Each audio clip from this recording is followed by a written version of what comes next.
Programs, a Pioneering Innovation for Poverty Alleviation. এরপরে দুপুরের পরে ছিল আমাদের মহিলাদের জন্য একটা অধিবেশন, purification of heart and wealth. তারপরে আমাদের সন্ধ্যাবেলায় আমাদের জিএসপি অ্যালামনাই অর্থাৎ জিনিয়াস স্কলারশিপ প্রোগ্রামের যারা অ্যালামনাই তাদের একটা মিলন মেলা ছিল, সেটাও খুব সুন্দর অনুষ্ঠান হয়েছিল। আজকে সকালে ছিল আমাদের বিভিন্ন শিক্ষা প্রতিষ্ঠানের ছাত্রীদের মধ্যে কতগুলো প্রতিযোগিতা হয়েছিল, তার প্রাইজ গিভিং সেরিমনি।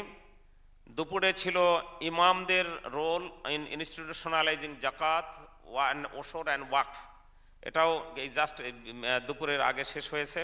এবং সর্বশেষ আজকে এই দুদিনের অধিবেশন, শেষ অধিবেশন হচ্ছে রাউন্ড টেবিল কনফারেন্স। আমরা অত্যন্ত চিন্তা ভাবনা করি role of Islamic social finance in reducing inequalities, এই টপিকটা আমরা নির্ধারণ করেছি।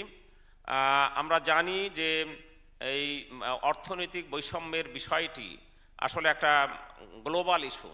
এটা শুধুমাত্র যে এখনকার তা নয়, যুগ যুগেই ছিল, সবসময়ই ছিল। ইতিমধ্যে আমরা লক্ষ্য করেছি যে ক্যাপিটালিস্টিক ইকোনমিতে এটা তো ইনইকুয়ালিটিস বেড়েই যায়, এটাই ধরে নেওয়া হয়। সোশ্যালিস্টিক রেগুলেশনের মাধ্যমে এটাকে একটা ব্যালেন্স করার চেষ্টা করা হয়েছিল, কিন্তু কয়েক যুগের বেশি সেটা ফাইনালি টেকসই হয়নি। ইতিমধ্যে আমরা এও লক্ষ্য করছি যে একটা ওয়েলফেয়ার ইকোনমির নামে এই ইনইকুয়ালিটি কমিয়ে আনার একটা প্রচেষ্টা আছে, সেখানে সাফল্যও আছে, সীমাবদ্ধতাও আছে। বাংলাদেশে সাম্প্রতিককালে আমরা লক্ষ্য করছি যে প্রচুর অর্থনৈতিক প্রবৃদ্ধি বা বিভিন্ন ধরনের উন্নয়ন আমরা লক্ষ্য করছি, কিন্তু সর্বমহল থেকে বিশেষ করে যারা অর্থনীতিবিদ বা সমাজচিন্তক তারা বলছেন যে অর্থনৈতিক প্রবৃদ্ধি বা সমৃদ্ধির পাশাপাশি আমাদের অর্থনৈতিক বৈষম্য এখন প্রকট হয়ে উঠছে। আমরা লক্ষ্য করছি যে সরকারি উদ্যোগে সোশ্যাল সেফটি নেট নামে একটা প্রোগ্রাম দীর্ঘকাল ধরে চালু আছে, তার ইম্প্যাক্ট খুব টেকসই এরকম কেউ এখন পর্যন্ত বলেনি। এছাড়া গভর্নমেন্টের আরও অন্যান্য ইনোভেশনও আছে। প্রাইভেট সেক্টরে এই ইনইকুয়ালিটিস কমিয়ে আনার জন্য আমরা খুব বেশি তৎপরতা লক্ষ্য করি না। আমাদের একটা সিএসআর নামের একটা প্রোগ্রাম আছে, সেটা আসলে সমাজে কতটুকু অবদান রাখে সেটা আমরা সবাই জানি। সুতরাং এখন আমরা অনেকেই বিশ্বাস করি যে ইসলামিক সোশ্যাল ফাইন্যান্স যে সমস্ত টুলগুলো রয়েছে অনেকগুলো, যেমন সাদাকা, জাকাত, ওয়াকফ, কর্দে হাসানা, মিরাস, মোহর, ফেতরা, কাফারা, কোরবানি and lot of other tools, সেগুলো সমাজে ইনইকুয়ালিটি কমিয়ে আনার ক্ষেত্রে ভূমিকা পালন করতে পারে। তবে ইসলামিক ফাইন্যান্সের যে সমস্ত টুলগুলো কম্প্রিহেন্সিভলি সবগুলোই যদি সমাজে কার্যকর না থাকে তাহলে এটা সোশ্যাল ইম্প্যাক্ট আমরা ওভাবে অনুভব করতে পারি না। আজকে এই বিষয়ের উপরে আমরা আলোচনা করব। আজকের অনুষ্ঠানে প্রধান অতিথি হিসাবে উপস্থিত থাকার কথা ছিল বিশিষ্ট অর্থনীতিবিদ আমাদের ডক্টর ওয়াহিদুদ্দিন মাহমুদ স্যারের। আনফর্চুনেটলি স্যার একটু অসুস্থ হয়ে পড়েছেন, এমনকি আজকে তার গায়ে জ্বর, বেশ কয়েকদিন ধরে তিনি অসুস্থ। তারপরও আশা প্রকাশ করেছিলেন, কিন্তু তিনি আমাদের সবার কাছে দোয়া চেয়েছিলেন, আমরা সবাই তার জন্য দোয়া করি। আমরা আজকে আমাদের আব্দুল মুহিত চৌধুরী স্যার, যিনি কেয়ারটেকার গভর্নমেন্টের তত্ত্বাবধায়ক এবং আরও নিজ নামেই যিনি পরিচিত, স্যারকে আমরা অনুরোধ করেছি এখানে চিফ গেস্ট হিসেবে এখন উপস্থিত রয়েছেন। আমাদের এই অনুষ্ঠান সঞ্চালনা করবেন doctor Sheikh Abdur Rashid, centre for জাকাত ম্যানেজমেন্টের অডিট কমিটির চেয়ারম্যান এবং সিজেডএম কর্তৃক প্রতিষ্ঠিত institute of Islamic social finance, এটার চেয়ারম্যান। তাকে অনুরোধ করেছি এটা মডারেট করার জন্যে। এবং কিনোট স্পিকার হিসেবে আছেন খুলনা বিশ্ববিদ্যালয়ের ইকোনমিক ডিসিপ্লিনের প্রফেসর ডক্টর শাহনওয়াজ নাজিমুদ্দিন আহমেদ। আমি আমার এখন মাইক্রোফোন আমি আমাদের মডারেটর শেখ আব্দুর রশিদকে দিচ্ছি, তিনি অনুষ্ঠানটি পরিচালনা করবেন এই অনুরোধ জানাচ্ছি। Thank you very much. তবে আমরা শুরুতে আমরা মনে হয় আমরা কোরআন তেলাওয়াত দিয়ে শুরু করি। কোরআন তেলাওয়াত করবেন সেন্টার ফর জাকাত ম্যানেজমেন্টের ম্যানেজার আমাদের একরামুল ইসলাম, হাফেজ একরামুল ইসলাম।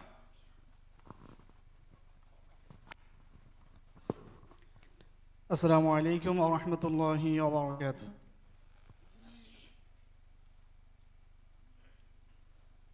أعوذ بالله من الشيطان الرجيم.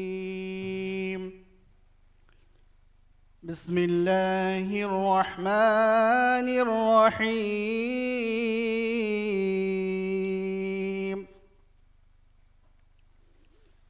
يا أيها الذين آمنوا اركعوا واسجدوا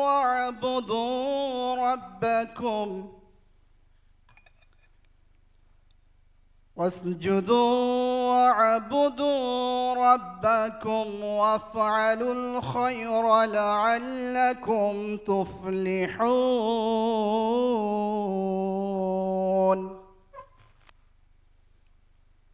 وجاهدوا في الله حق جهاده هو اجتباكم وما جعل عليكم في الدين من حرج ملة أبيكم إبراهيم هو سماكم المسلمين من قبل وفي هذا ليكون الرسول شهيدا عليكم وتكونوا شهداء على الناس فأقيموا الصلاة وآتوا الزكاة واعتصموا بالله هو مولاكم فنعم المولى ونعم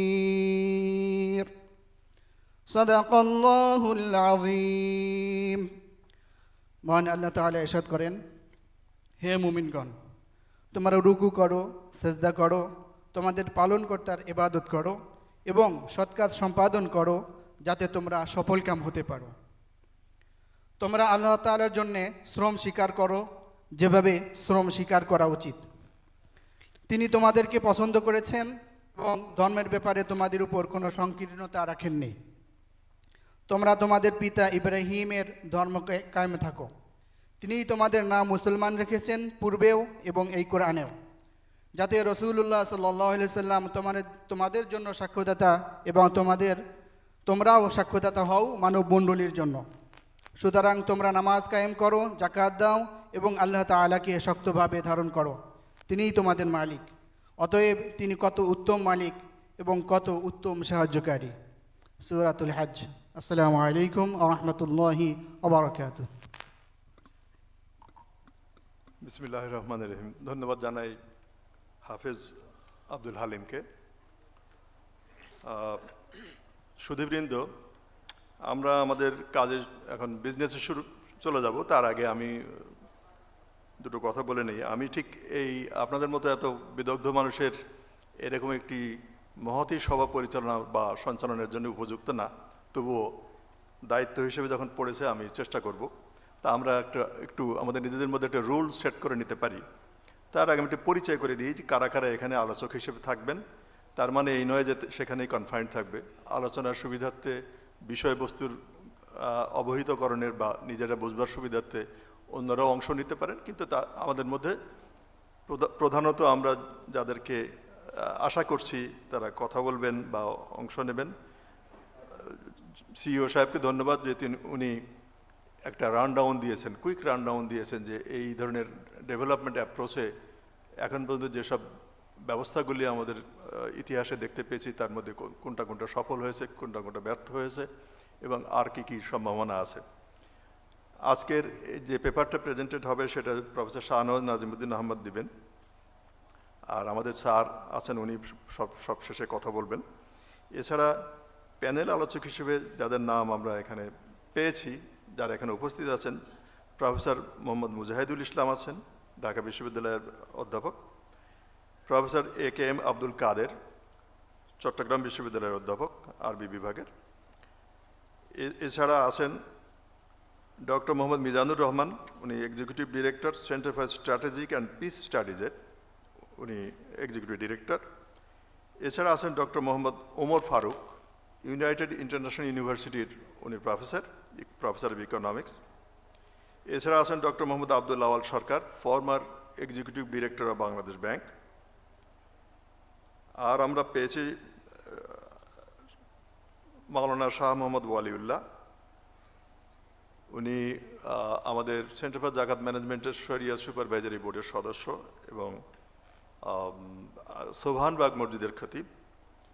আছেন বিশিষ্ট চিন্তক শাহ আব্দুল হালিম, তিনি এই সমাজের বিভিন্ন বিষয় নিয়ে নিরীক্ষণধর্মী অনেক গবেষণা এবং প্রকাশনের তার আছে। এছাড়া আমি যদি আর কারোর নাম আমি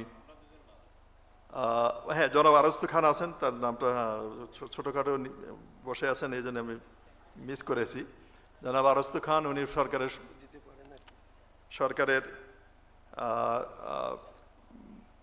একসময়কার সচিব ছিলেন এবং উনি একটা বড় প্রতিষ্ঠান, বাংলাদেশের সবচেয়ে বড় ব্যাংক ইসলামী ব্যাংক বাংলাদেশ লিমিটেডের পরিচালনা পর্ষদের চেয়ারম্যান ছিলেন।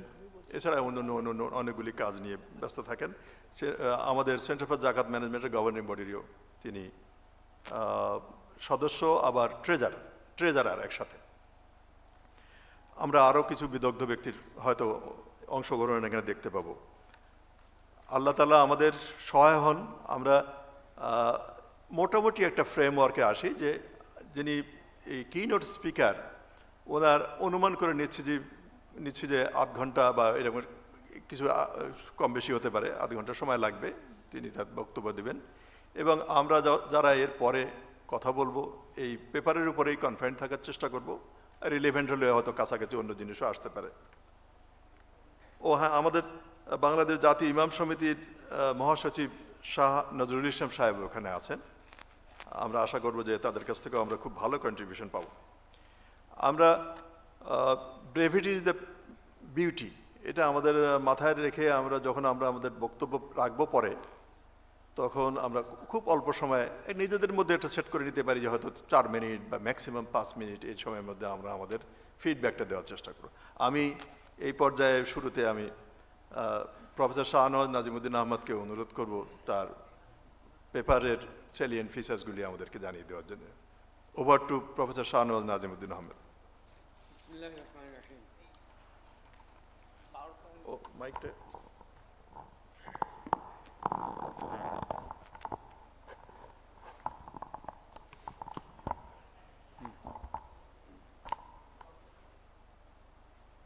বিসমিল্লাহির রহমানির রহিম। হাসবুনাল্লাহু ওয়া নি'মাল ওয়াকিল নি'মাল মাওলা ওয়া নি'মান নাসির। প্রথমে আমি সিজেডএম কর্তৃপক্ষকে ধন্যবাদ জানাই। আমি এই জাতীয় একটা কাজের সুযোগ তারা আমাকে করে দিয়েছিলেন। আজকে আমার আরও একটু অভিব্যক্তি প্রকাশ করা খুবই জরুরি। সেটা হলো, আজকে আমি ভেবেছিলাম যে শিক্ষকের কাছে আমার অর্থনীতি পাঠের প্রথম সূচনা হয়েছিল, সেই শিক্ষককে পাশে পাবো, কিন্তু স্যার অসুস্থ থাকার কারণে এখানে আসতে পারেননি। তবে আরও একজন বিদগ্ধজন যিনি আমার পাশে বসে আছেন, তাকেও আমি দীর্ঘদিন যাবৎ খুব ছোটোবেলা থেকেই ওনার সান্নিধ্য পেয়েছি এবং ওনার গুণপানা সবাই জানেন। সেটাও আমার জন্য একটা অত্যন্ত আনন্দের বিষয় যে আমি আজকে ওই স্যারের পাশে বসেই এই পেপারটা প্রেজেন্ট করব। নিশ্চয়ই আপনারা ভুল ত্রুটিগুলি ক্ষমা সুন্দর দৃষ্টিতে দেখবেন। পেপারটার টাইটেল হলো role of Islamic social finance in reducing inequalities. এখানে মোটামুটিভাবে আমি যে আউটলাইনটা করেছি সেটা হলো introduction, basic principles, inequality, Islamic finance, Islamic social finance, Islamic social finance and inequality এবং কনক্লুশন। তো according to main religions prevailing on earth right at this moment, like Islam, Christianity and Judaism, mankind has evolved from the first pair of two persons, Adam and Eve, or Adam and Hawa. Thereafter, through passage of time, human beings have gradually spread all over the world, whose number has currently reached to more than 8,000 million. Though initiated from same origin, being barefooted, bare-clad, and barehanded, mankind have achieved tremendous success in almost all spheres of materialistic life. But the irony is that starting from almost equality in all aspects of life, there has been created a sharp distinction between the rich and the poor across the globe. The situation is almost like that half of the people of the world doesn't know how the other half lives.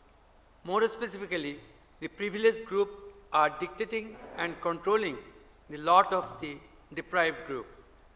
Since appearance of man on this earth, there was only one religion, Islam, from which deviations occurred later. As said, surely this brotherhood of yours is a single brotherhood, and I am your Lord and cherisher. Therefore, serve me and no other. But later generations cut off their affair of unity one from another, yet will they all return to us. 21:92-93.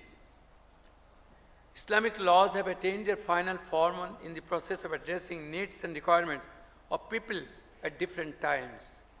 As said, it is a Quran which we have divided into parts from time to time in order that you might recite it to men at intervals. We have revealed it by stages. 17:106.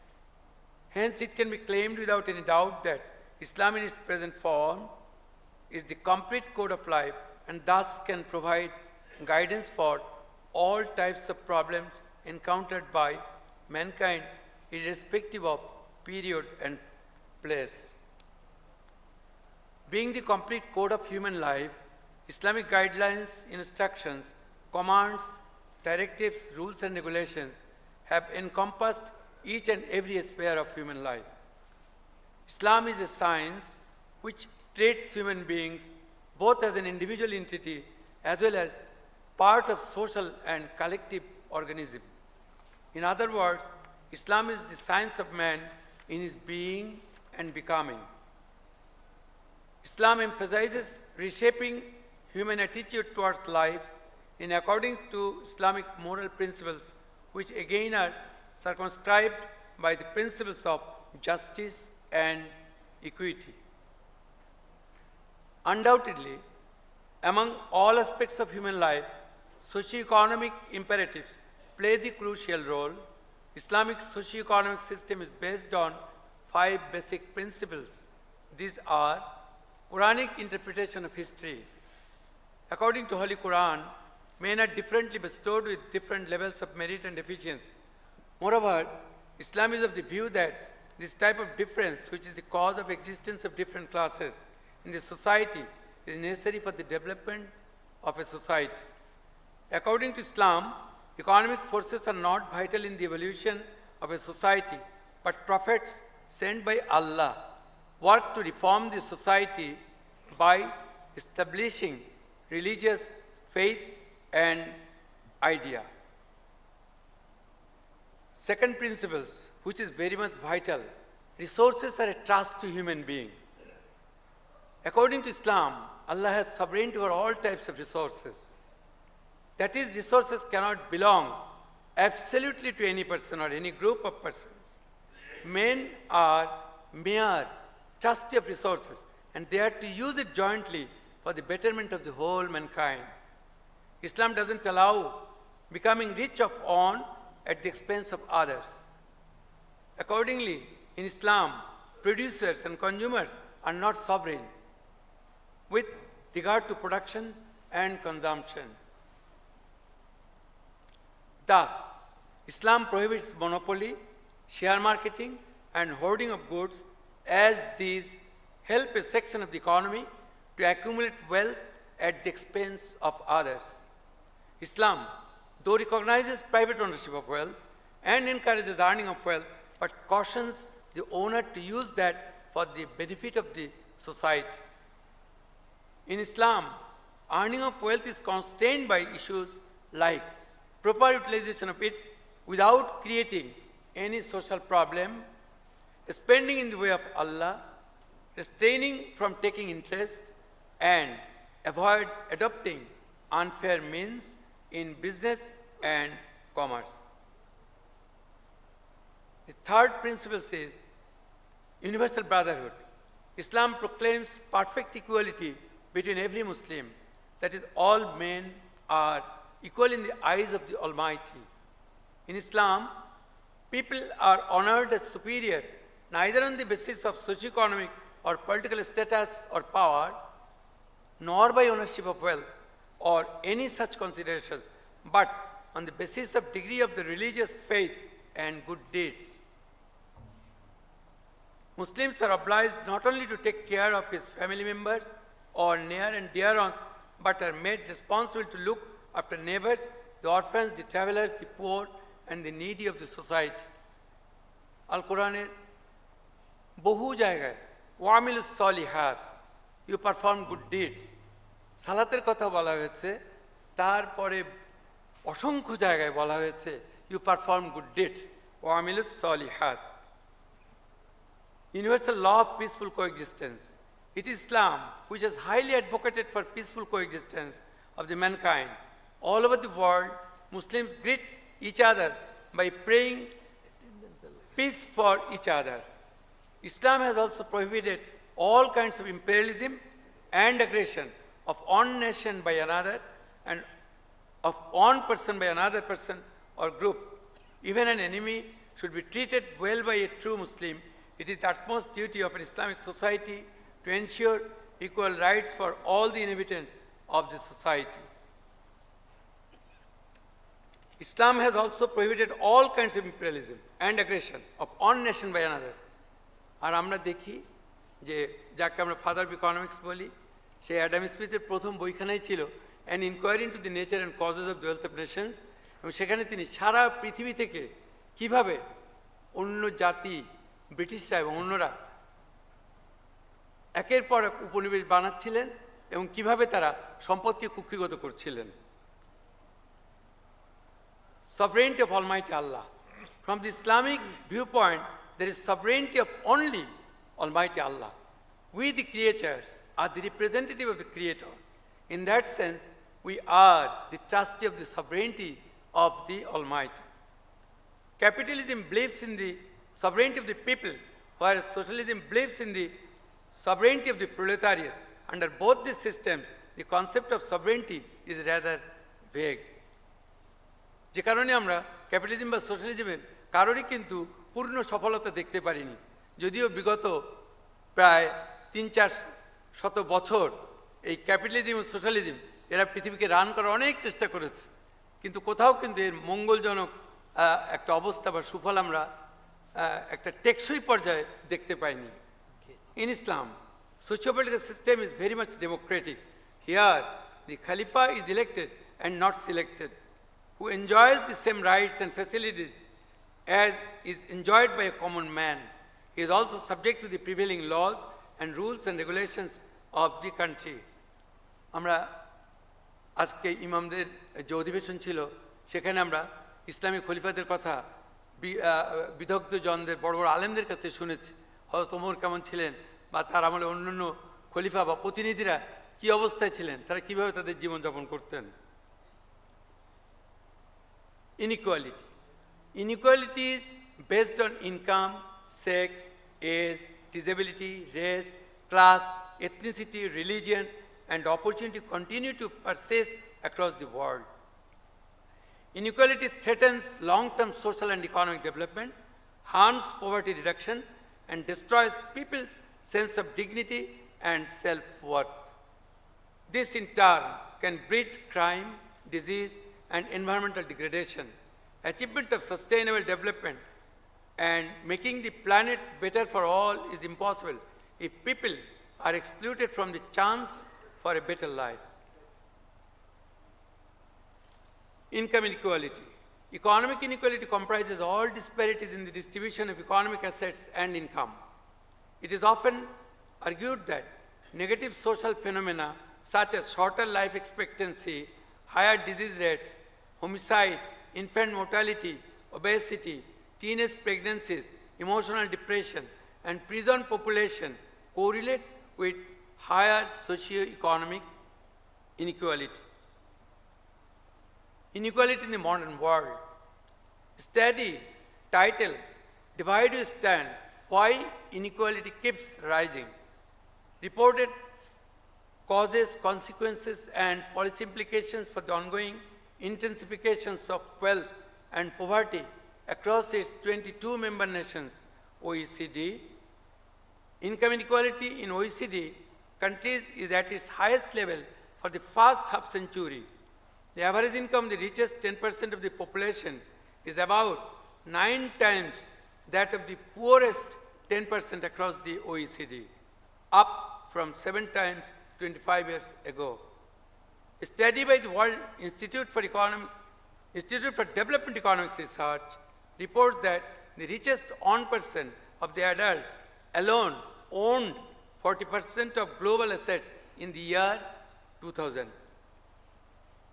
The 3 richest people, I repeat, the 3 richest people possess more financial assets than the lowest 48 nations combined. Can you imagine?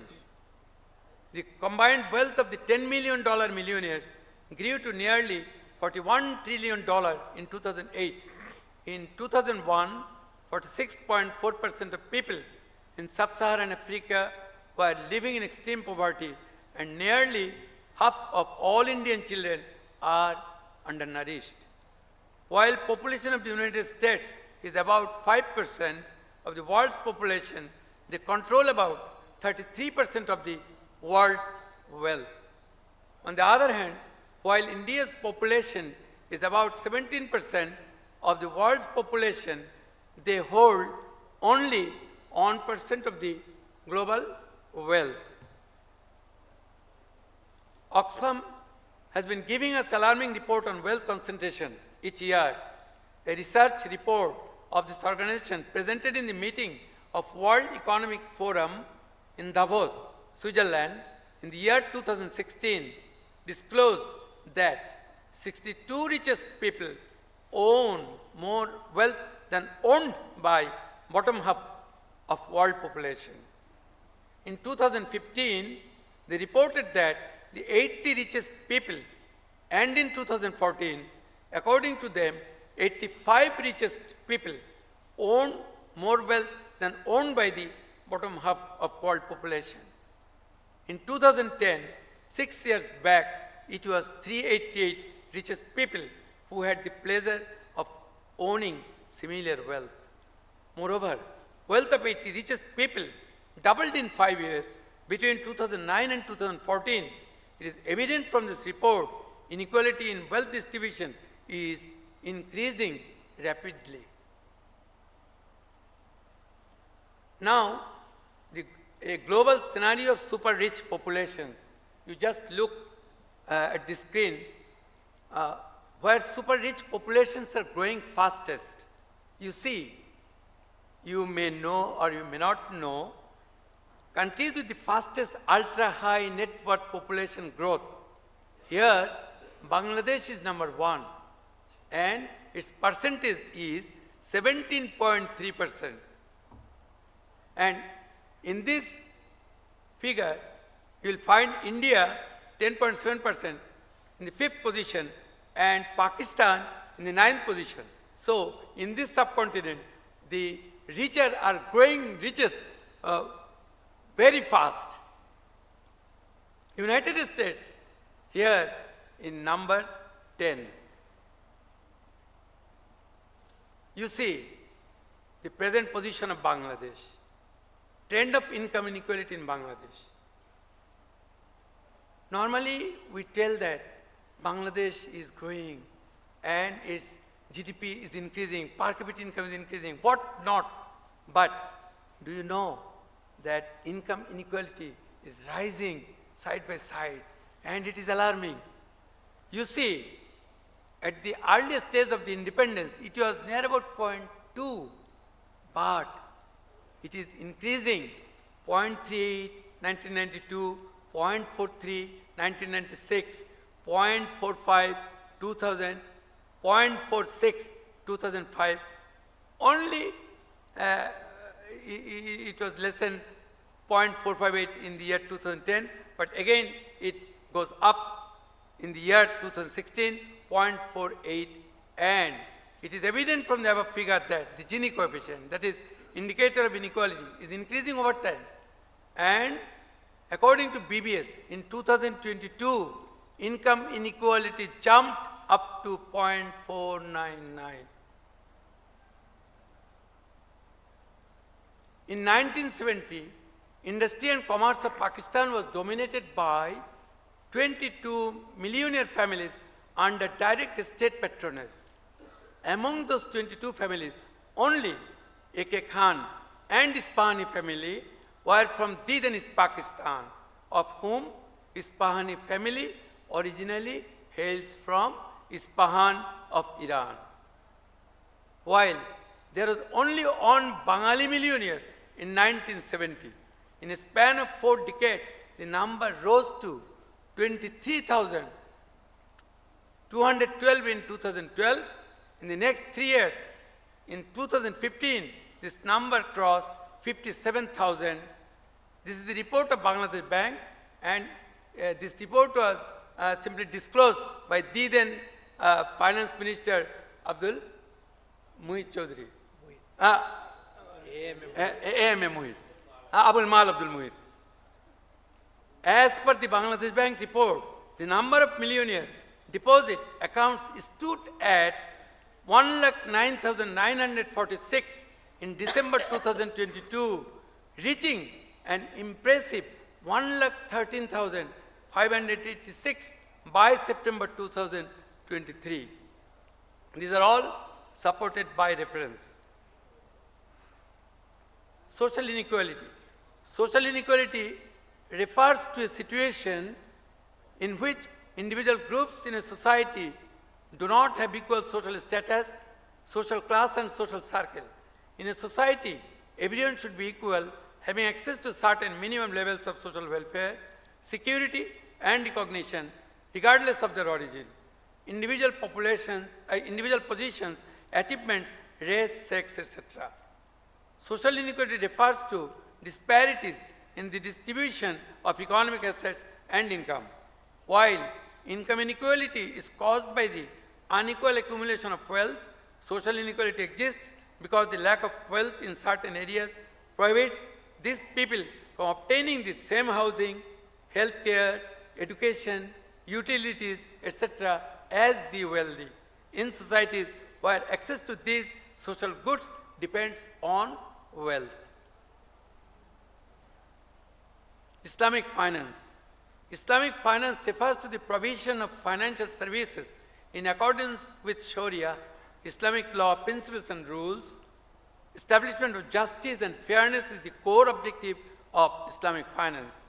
Another principle of Islamic finance is that wealth must be generated from legitimate trade and asset-based investment. Use of money for the purpose of making money is strictly forbidden. Investment should also have a social and ethical benefit to wider society beyond pure return. In addition, any investments involving items or substances that are prohibited in the Holy Quran, including alcohol, pork, etc., are also prohibited. Sharia also doesn't permit receipt and payment of riba, that is interest, gharar, excessive uncertainty, maisir, gambling, speculation, short sales, or financing activities that it considers harmful to society. Islamic financial system encompasses Islamic banking system, Islamic money market, Islamic insurance, Islamic capital market, and the specialized financial institutions which provide alternative sources of financing.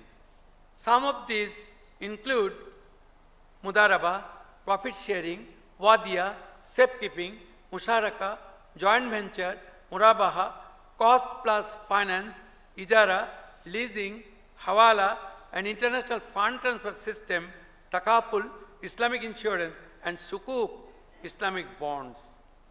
Islamic bank, also referred to as Islamic finance or Sharia compliant finance, implies financial activities that adhere to Sharia, Islamic law. Two fundamental principles of Islamic banking are the sharing of profit and loss and the provision of the collection and payment of interest by lenders and investors. Islamic social finance broadly comprises traditional Islamic institutions based on philanthropy such as Zakah, Sadaqah, Waqf, and Islamic microfinance that aim at making a dent in poverty. The 5 pillars of Islamic wealth management are wealth creation, accumulation, preservation, purification, and distribution. These pillars are important as they cover all aspects of wealth in a holistic manner.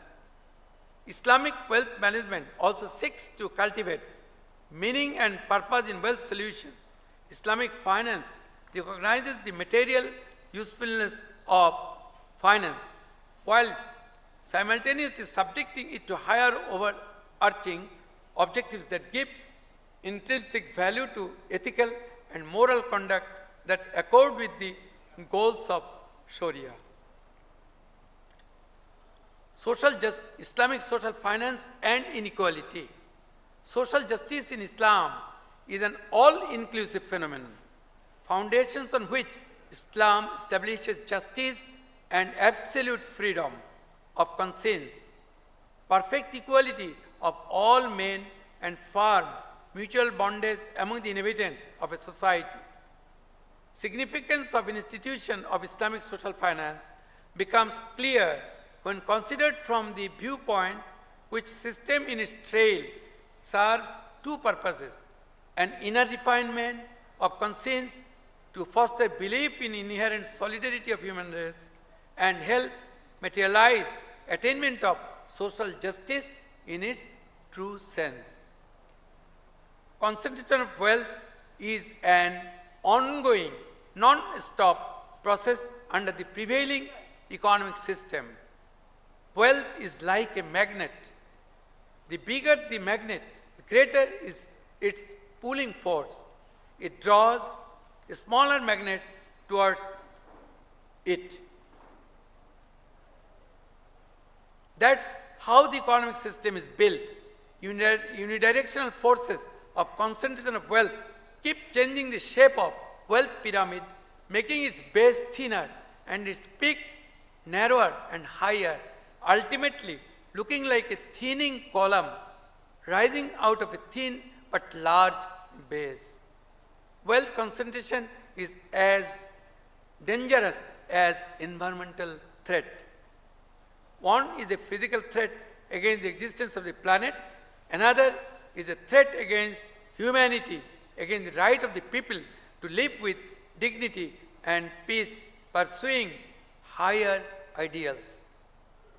Zakah, the obligatory category under Islamic social finance, is the time minimum amount to be transferred from well-off people towards the population of a Muslim society.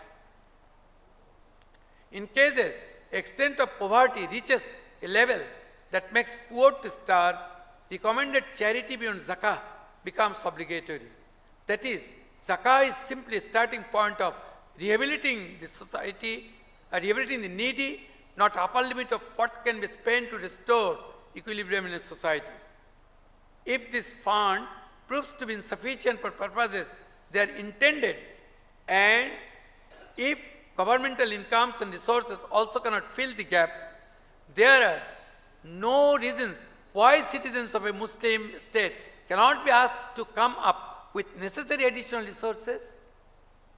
Furthermore, among 8 heads of zakah expenditure, one is entitled for collectors of zakah, 9:60, Surah Tawbah, 7 number ayat. That is, zakah fund can be used to some extent to finance administration costs incurred. Hence, when properly designed and implemented, Islamic social finance can help to create jobs, enhance economic growth, and provide essential services to underserved populations. In addition, social finance can help to build social capital and trust within communities. Goals of Islamic social finance are reducing unemployment and poverty, helping to build the socio-economic condition of the poor groups, realizing social justice, distributing fair income and wealth, and growing the economy. concentration is a global threat. It has already entered the danger zone in year 2016 with 99% of wealth going to 1% of people. Not only it is getting worse globally, it is getting worse within nations and between nations. Wealth gap between nations has always been a threat to peace. Historically, some nations had accumulated more wealth than others.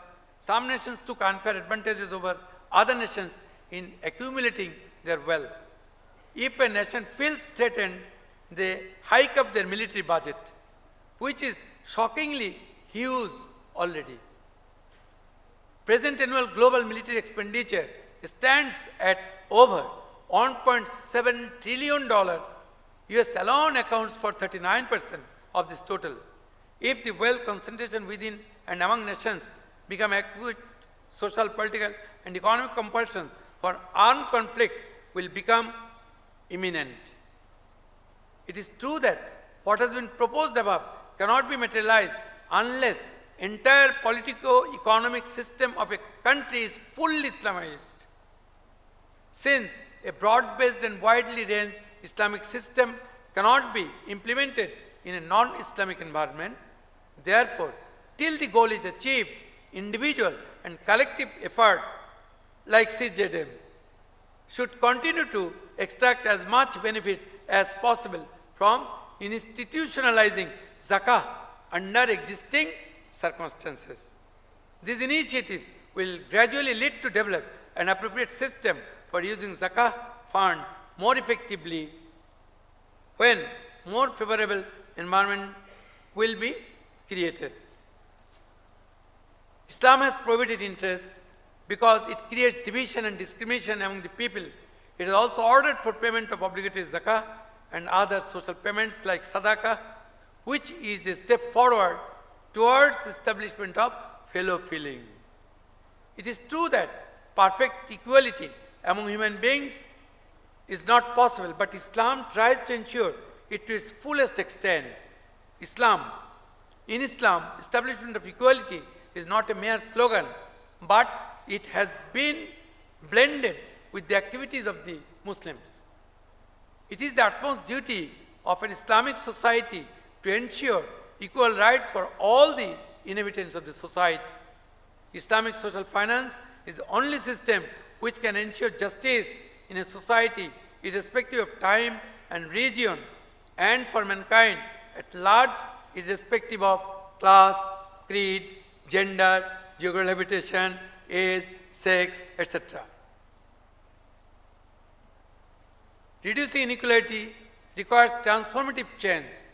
Greater efforts are needed to eradicate extreme poverty and hunger and invest more in health, education, social protection and decent jobs, especially for young people, migrants and refugees and other vulnerable communities.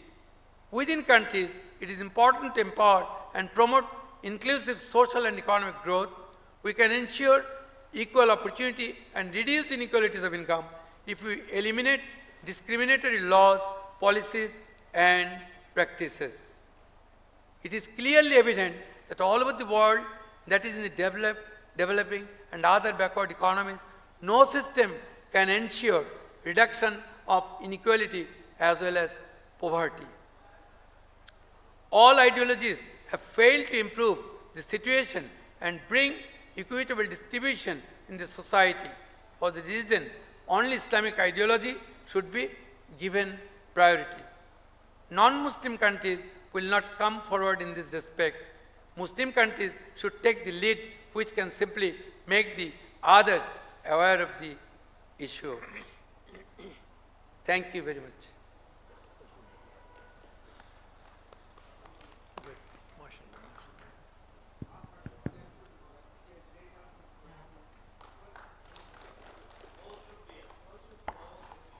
আমরা professor Shahnawaz নাজিমুদ্দিনকে ধন্যবাদ দিই। খুব সুন্দর একটা চিত্র ফুটিয়ে তুলেছেন। চিত্রটা সুন্দর, কিন্তু চিত্রের মধ্যে যে সব বিষয় আছে সেগুলি সুন্দর নয়, সেইটাই আমাদের জন্য সবচেয়ে চিন্তার বিষয়। তিনি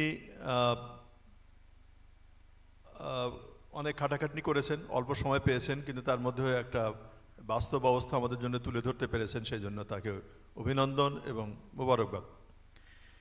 সেই সাথে আমি অনেকটা মডারেটর হিসেবে যে কথা বলতে পারি না তাও একটু বলে নিই, যে উনি আমাদের যে করুণ অবস্থা, যে কঠিন অবস্থা যেভাবে বর্ণনা করেছেন, তার বিপরীতে রিমেডি কোথায় আছে সেই রিমেডিটা কিন্তু অত ডিটেল বলেননি। সেটা হয়তো তার একটা কি বলা যায়, একটা লিমিটেশন বলতে পারি। যেমন আমাদের ইনকাম ইনইকুয়ালিটি যেটা বলছেন, যে 1% লোকের হাতে 99% সম্পদ, এটা ভয়ঙ্কর। এর নানান রকমের অভিঘাত আছে। এর কম্পালশনের কারণে যুদ্ধবিগ্রহ অবধারিত হয়ে পড়ে, পৃথিবীর ইতিহাসে আমরা দেখতে পেয়েছি বিভিন্ন সময়। কিন্তু এর বিপরীতে ইসলামিক সোশ্যাল ফাইন্যান্স যে ইফেক্টিভ অ্যান্ড অ্যাডিকুয়েট, এইটা কিন্তু উনি অত ভালোভাবে বলেননি। তারপরেও আমরা তাকে ধন্যবাদ দেব যে এই হয়তো বা আমাদের আলোচনার মধ্যে থেকে সেইগুলি বেরিয়ে আসতে পারে।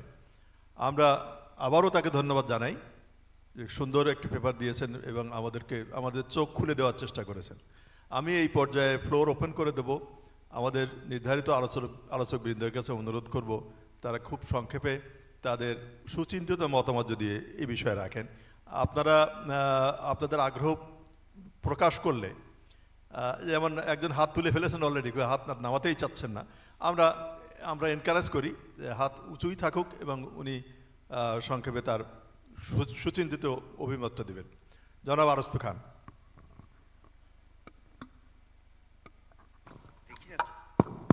Thank you. আসসালামু আলাইকুম রহমতুল্লাহ বরকাতু। ভেরি গুড ডকুমেন্ট, এবং আমার মনে হয় বেশ কাজ করেছেন উনি। he had to take the pain of going through the details, the statistics of disparity that actually governs this system.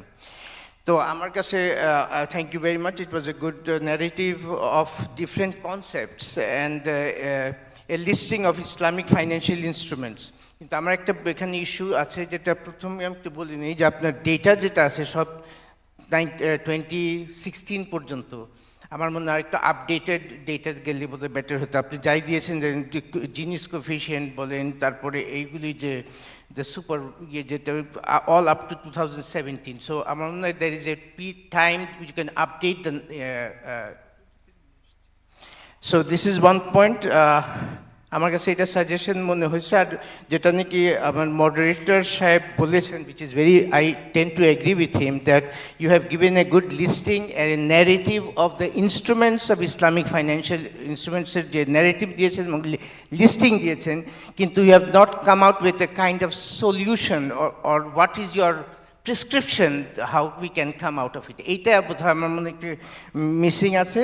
আপনি you have given a list of Mudaraba, মুরাবাহা, ইজারা, তাকাফুল, কিন্তু মুদারাবা বা মুশারাকা যদি ফাইন্যান্সিং করি তাতে অ্যাডভান্টেজ কি, and what human side of মুশারাকা is as against the, আপনি ধরেন আমেরিকা হোম লোনে যখন করে, তারা কি বলে দেয়, they are simply thrown out of the house.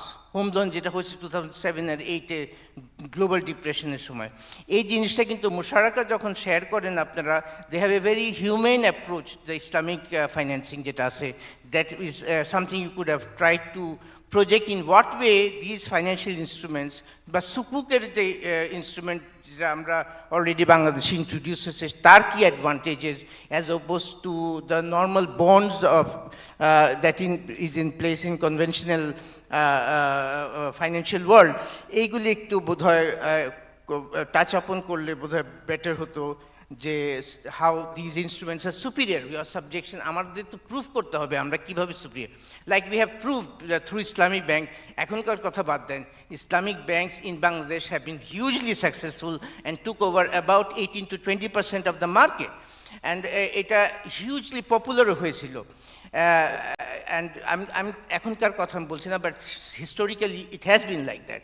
আমরা যেমন এখানে ইসলামিক তাকাফুল আমরা করতেই পারলাম না এখানে। আমাদের capital market, we could not develop a very strong Islamic capital market even নাও। তারপর তাকাফুল আপনি দেখেন, তাকাফুলের হিউজ পোটেনশিয়াল আছে।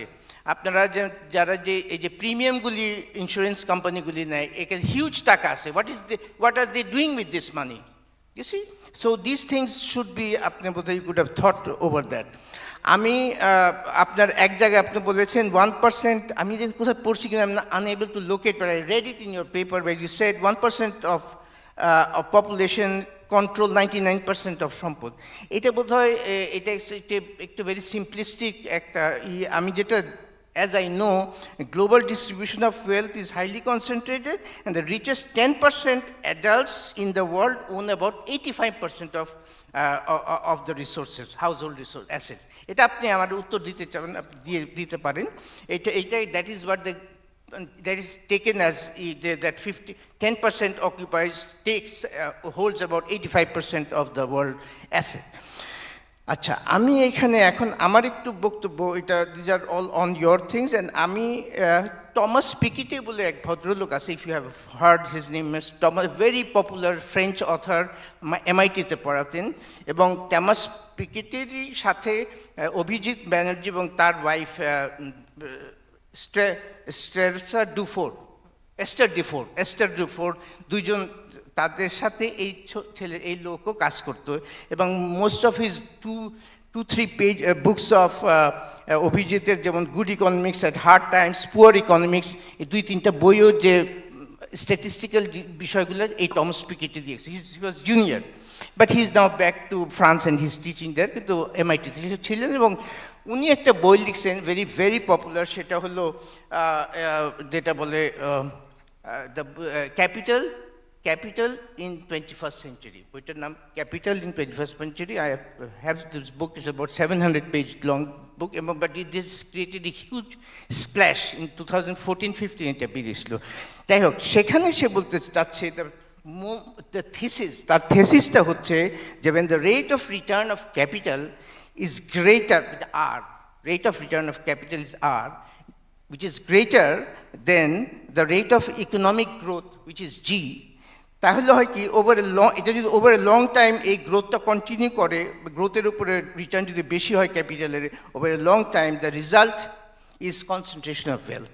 দিস রিজাল্টস ইন ডিসপ্যারিটি, এবং এই যে সোশ্যাল টেনশনগুলি বাড়ে। এইটার জন্যে this has been happening in Europe, বার্ষিক তার স্টাডিটা ছিল ইউরোপ আর আমেরিকার উপরে, এবং সে বলেছে he came out with a suggestion, তার যে প্রত্যুত্তর সে বলছে, he was suggesting that there should be a global system of progressive taxation, a global system, just as a global system of progressive taxation by which you can allay this disparity that has come out. তো আমার কথা হলো কি, here is where I think Islamic financing can give some kind of answer to this, মানে এই যে growing disparity, যেটা নাকি ক্যাপিটালের যদি কন্টিনিউয়াস ক্যাপিটাল গ্রোথ যদি হয়, যেটা বললাম যে if the capital is growth, when the rate of the return of capital R is greater than return of economic growth over a time, the result is concentration of wealth in few hands. এইটারে করার জন্য সে suggest করেছিল যে how we can have একটা progressive taxation system, global taxation system. So আমার এখানে যদি কেন মনে হচ্ছে আমাদের Islamic, we have some answer through our Islamic financing arrangement which এইটাকে অ্যাড্রেস করা যায়। This is আমার basically, this is one thing, and your observation about Gini coefficient, it's really worrying. তো যেখানে 0 আপনি প্রায় 10 basis point বেড়ে গেছে, which is not a good sign. আমরা বলছি we are doing well, we are doing our economic, তার মানে কি this is at the cost of inequality that is মানে spiking. So this is what should be looked into. So these are my observation. Thank you very much. অনেক ধন্যবাদ জনাব আরস্তু খান, খুব সুন্দর সুন্দর পয়েন্ট বলেছেন, সুন্দর পয়েন্ট, কিন্তু আমাদের জন্য খুব চিন্তার উদ্রেককারী। আমরা একটা পায়াস উইশ পেয়েছি যে গ্লোবাল প্রোগ্রেসিভ গ্লোবাল ট্যাক্সেশন, জানি না কে এটা এনফোর্স করবে আর কে এটা রেগুলেট করবে জানি না, যাক তারপরও আমরা হয়তো বা পরে কোনো উত্তর পাবো। আমি আরও দুইজনের আগ্রহ দেখতে পেয়েছি, তিনজনের আগ্রহ দেখতে, ঠিক আছে এক এক করে আমরা সবার সুযোগ নেব। আমি প্রথমে জনাব শাহ নজরুল ইসলাম সাহেবকে অনুরোধ করব তার অভিমত দেওয়ার জন্য, সংক্ষেপে হলে ভালো হয়। আসসালামু আলাইকুম রহমতুল্লাহি ওয়া বারাকাতুহু। আমি প্রথমেই ধন্যবাদ জানাচ্ছি সিজেডএমকে যে তারা 2 দিন ব্যাপী এরকম গুরুত্বপূর্ণ বিষয়ে নানা ইভেন্টে আলোচনা করে যাচ্ছেন। প্রবন্ধকার যে বিষয়ে আজকে আলোকপাত করেছেন, এই বিষয়ের এত ডালপালা আছে ইসলামী শরিয়াতে যে এক একটি বিষয়ে বড় বড় কিতাব এবং কয়েক ভলিউমের কিতাব লেখা হয়েছে। সুতরাং একটা প্রবন্ধে উনি এই বিষয়ে সব কিছু বলতে পারবেন এটা কখনোই সম্ভব নয়। তারপরে তিনি যেটুকু এনেছেন এই জন্য তাকে আমি ধন্যবাদ জানাচ্ছি। প্রথমত হইল যে আমাদেরকে সৃষ্টি করা হয়েছে ইবাদতের জন্য। এটা এক প্রকারে বলা যায় ইবাদত হচ্ছে হক আদায় করা। হক প্রথমত 2 প্রকারের, একটা হচ্ছে হকুল্লাহ আর একটা হচ্ছে হকুল ইবাদ। তো এই জন্য রাসূল সাল্লাল্লাহু আলাইহি ওয়াসাল্লাম যখন মেরাজে গেলেন তো তিনি আল্লাহ তাআলার সাথে সাক্ষাতে প্রথমে যে বক্তব্যটি দিলেন সেটি হচ্ছে আত-তাহিয়াতু লিল্লাহি ওয়াস সালাওয়াতু ওয়াত তাইয়্যিবাত। এখানে তয়্যিবাত যে শব্দটি, সেই শব্দ দ্বারা মালি ইবাদতকে বোঝানো হয়েছে, অর্থনৈতিক ইবাদত। তো এখানে দেখেন যে টোটাল ইসলামী অর্থনীতি, এটা প্রতিপালনের উদ্দেশ্য হচ্ছে আল্লাহ তাআলার সন্তুষ্টি, এবং এটি প্রতিপালনের লক্ষ্য হচ্ছে যে অর্থনৈতিক সুবিচার প্রতিষ্ঠা করা, অর্থনৈতিক সুবিচার প্রতিষ্ঠা, ইকোনমিক জাস্টিস, অর্থনৈতিক সুবিচার প্রতিষ্ঠা করা। এবং সেই ক্ষেত্রে আমরা দেখি এখানে উলামায়ে কেরাম আছেন যে অনেকগুলো ক্ষেত্রে এরকম আছে যে এটা শুধুমাত্র আল্লাহর হক আর ওইটা হচ্ছে বান্দার হক, এবং কোনো কোনো ক্ষেত্রে আল্লাহর হক এবং বান্দার হক একত্রিত হয়েছে, এবং কোনো কোনো ক্ষেত্রে আল্লাহর হকের উপর বান্দার হককে প্রাধান্য দেওয়া হয়েছে। যেমন এরকম একটি উদাহরণ হচ্ছে যে গর্ভবতী মা, তিনি গর্ভবতী, সেখানে 2টি জীবন, একটা হচ্ছে তার গর্ভস্থ বাচ্চা আর একটা হচ্ছে তার জীবন, এবং সেখানে রমজান মাস আসলো, সিয়াম সাধনা হচ্ছে আল্লাহর হক, আর ওই 2 জনের সুস্থ এবং সুরক্ষিত থাকা, নিরাপদ থাকা, এটা হচ্ছে বান্দার হক, বাচ্চা এবং মায়ের। তো সেখানে মানুষের হককে আল্লাহর হকের উপর সরিয়া প্রাধান্য দিয়েছে। এমনিভাবে ইসলামের সৌন্দর্য হচ্ছে এখানে। এমনিভাবে আরেকটা দেখেন যে বাচ্চা দুধ পান করতেছে, তো সে 8 বার দৈনন্দিন 24 ঘন্টায় 8 বার দুধ পান করে, যতবার দুধ খাইবে মায়ের গলা শুকিয়ে যাবে, মায়ের রোজা রাখলে কষ্ট হবে, সেখানেও তাকে ছাড় দেওয়া হয়েছে। এটা হচ্ছে ইসলাম। তাই আমি বুঝাইতে চাচ্ছি যে মানুষের যে তার মায়ের পেটে বেড়ে ওঠা এবং এই প্রসবের পরে তার দুধ পানের বিষয়, এই জায়গাগুলিতেও তাকে প্রাধান্য দেওয়া হয়েছে আল্লাহর হকের উপর। কেন? যে দীর্ঘমেয়াদে সে যেন আল্লাহর হক আদায় করতে পারে, বান্দার হক আদায় করতে পারে, এই জন্য স্বল্প মেয়াদে এখানে এটাকে প্রাধান্য দেওয়া হয়েছে। আমরা এভাবে যদি বলি তো হাজারো উদাহরণ আছে যে মানুষের ক্ষুধা দারিদ্র্য দূর করার ক্ষেত্রে, মানুষের অভাব মোচনের ক্ষেত্রে ইসলাম কোনো ধর্মের দেওয়াল টানায় নেই। আমরা এটা বুঝাইতে পারি না দুনিয়ার মানুষকে, কোনো ধর্মের দেওয়াল টানাই নাই। দেখেন যে একজন ইব্রাহিম আলাইহিস সালাম মানুষকে নিয়ে, মানে উনি খাওয়ার সময় একজনকে সাথে নিয়ে খেতেন, মেহমান নিয়ে খেতেন। তো একদিন কোনো মেহমান পাচ্ছিলেন না, তিনি গিয়ে রাস্তা থেকে মুসিকে ধরে নিয়ে আসছেন। তো খাওয়ার সময় তাকে বলতেছেন যে বাবা বিসমিল্লাহ বলো, সে বলতেছে না, 1 বার 2 বার 3 বার বলছেন, বলতেছে না। তো ওনার রাগ উঠছে যে তুমি আল্লাহ তাআলার নিয়ামত ভোগ করবা আর আল্লাহর নাম নিবা না, তাইলে যাও, তোমাকে আর খাওয়াবো না, ধমক দিয়ে উঠাই দিয়েছেন। তো আল্লাহ তাআলা জিবরাইল আলাইহিস সালামকে পাঠাইছেন, পাঠাই বলছেন ইব্রাহিম আমি তো তাকে 80 বছর খাওয়াইছি বিসমিল্লাহ ছাড়াই, তুমি একবেলা খাওয়াইতে পারলে না? তো ইব্রাহিম আলাইহিস সালাম দৌড়াইয়া গেছেন, গিয়া তাকে জড়াইয়া ধরছেন এবং হুঙ্গা, ওই যে আমার সিলেটি ভাষায় হুঙ্গা চুমা, মানে তাকে চুমা দিতেছেন, আদর করতেছেন, আর তাকে ফুসলাইতেছেন যে বাবা আসো আমার সাথে খাইবা। সে শক্ত হয়ে পড়ছে যে না আমি যাব। কয় যে আগে আপনি বলেন যে আপনি ধমক দিয়ে উঠাই দিয়েছেন, এখন আমাকে কেন ফুসলাইতেছেন?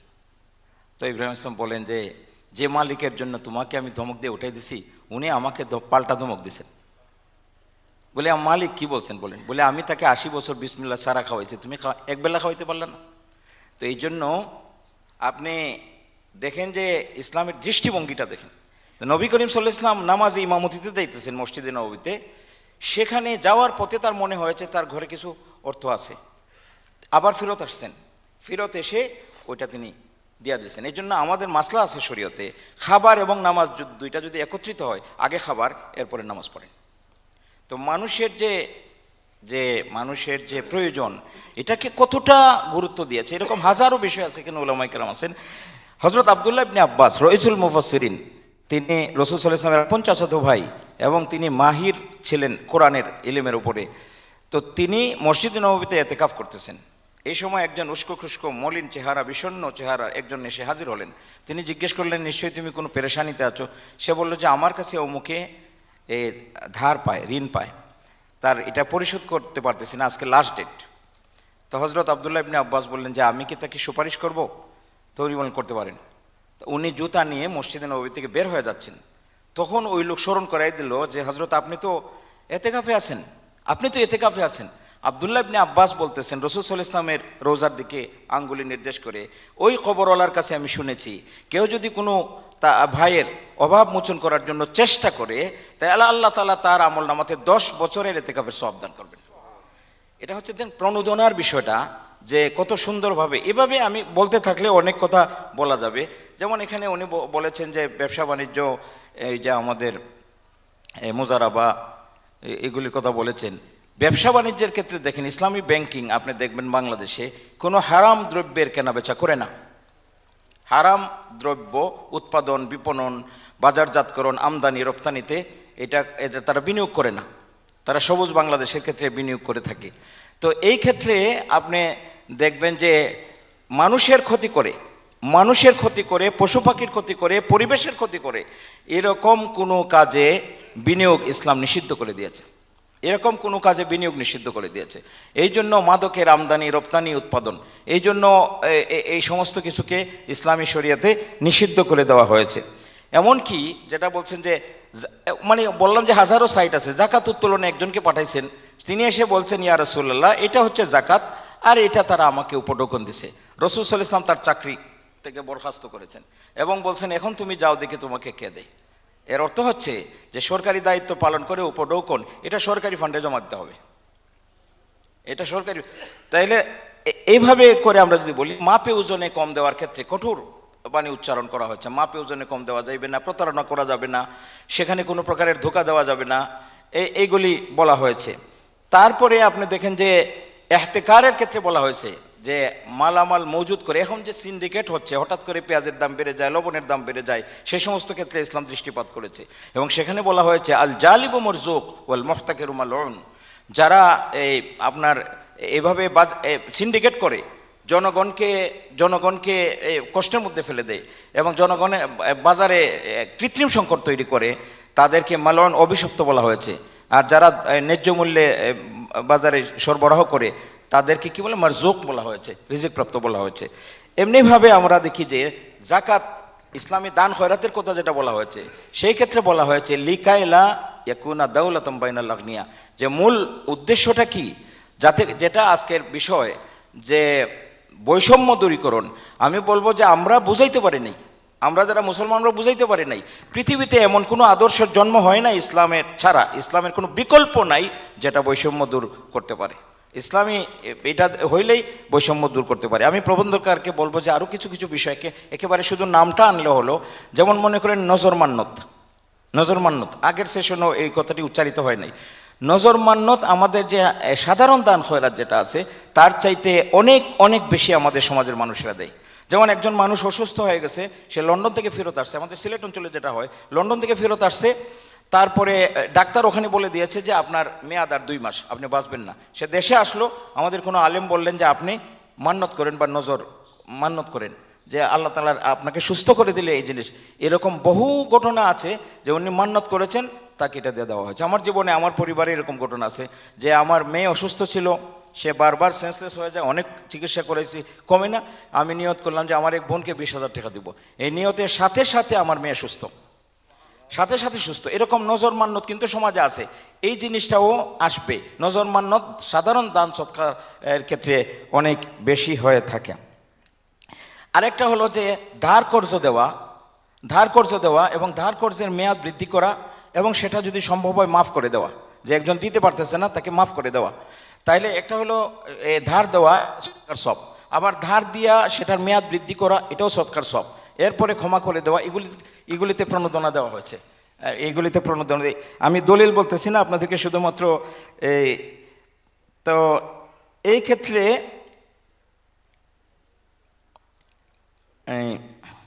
আমি ইসলামী অর্থনীতি যেটা, এটাকে আমরা একেবারে টোটাল বলতে পারবো যে এটা মানবিক অর্থনীতি। এটা মানবিক অর্থনীতি। এটা হচ্ছে যে বৈষম্যের যে পাহাড় জমেছে এই পাহাড় কমানোর, জাকাত যখন দেওয়া হয় তো এটা ধনীর কাছ থেকে গরিবের কাছে যায়, সদকাত যখন দেওয়া হয় ধনীর কাছ থেকে গরিবের কাছে যায়। কাফফারাতের ক্ষেত্রে এর আগের সেশনে আলোচনা হয়েছে, আমি ধন্যবাদ দিই যারা আলোচক ছিলেন তাদেরকে। এই কাফফারাতের ক্ষেত্রে আমাদের সমাজে আরও বেশি উৎসাহিত করা দরকার, যাতে করে ওনারা এটা দিয়ে দিন। তো টোটাল ইসলামিক অর্থনীতির অনুশীলন এটা হচ্ছে ইবাদাহ, এটা সাধারণ কোনো অর্থনীতির, এটা হচ্ছে ইবাদা। এবং এই ক্ষেত্রে সিজিডেম যে উদ্যোগ গ্রহণ করে যাচ্ছে, আমার আরও অনেকগুলো কথা ছিল আমি এটা বললাম না। ইসলামী অর্থনীতি প্রয়োগ হলে যেটা হবে, এটা দারিদ্র্য বিমোচন হবে, বেকারত্ব হ্রাস হবে। বেকারত্ব কীভাবে হ্রাস হবে এটা বলার সুযোগ পাইলে আমি বলতাম। তারপরে হচ্ছে অপরাধ প্রবণতা হ্রাস পাবে, অপরাধ প্রবণতা হ্রাস পাবে, সামাজিক অস্থিরতা দূর হবে, সমাজে শান্তি শৃঙ্খলা স্থিতিশীলতা বজায় থাকবে, এবং সেখানে আইন শৃঙ্খলার যে অবনতি হচ্ছে ক্রমাগতভাবে সেটা হ্রাস পাবে। সবাইকে ধন্যবাদ। আসসালামু আলাইকুম রহমতুল্লাহ। অনেক ধন্যবাদ। আমি ডক্টর রশিদের অনুমতি নিয়ে একটা কথা এই পর্যায়ে বলতে চাই। ইসলামী অর্থনীতি আসবে যখন মানুষ মুসলমান হবে। আমাদের দেশে মসজিদের সংখ্যা বাড়ছে কিন্তু মুসলমানের সংখ্যা বাড়ছে না। অনেক ধন্যবাদ। খুব পার্টিনেন্টলি বলেছেন, খুব স্পষ্টভাবে, যে এর এক একটা ছোট ছোট আঙ্গিক নিয়েই বড় বড় কেতাব তৈরি হয়েছে। সুতরাং আমরা 1 ঘন্টা বা আধ ঘন্টার একটা আলোচনায় আমরা সব কিছু এনকম্পাস করতে পারবো আমি আশা করি না।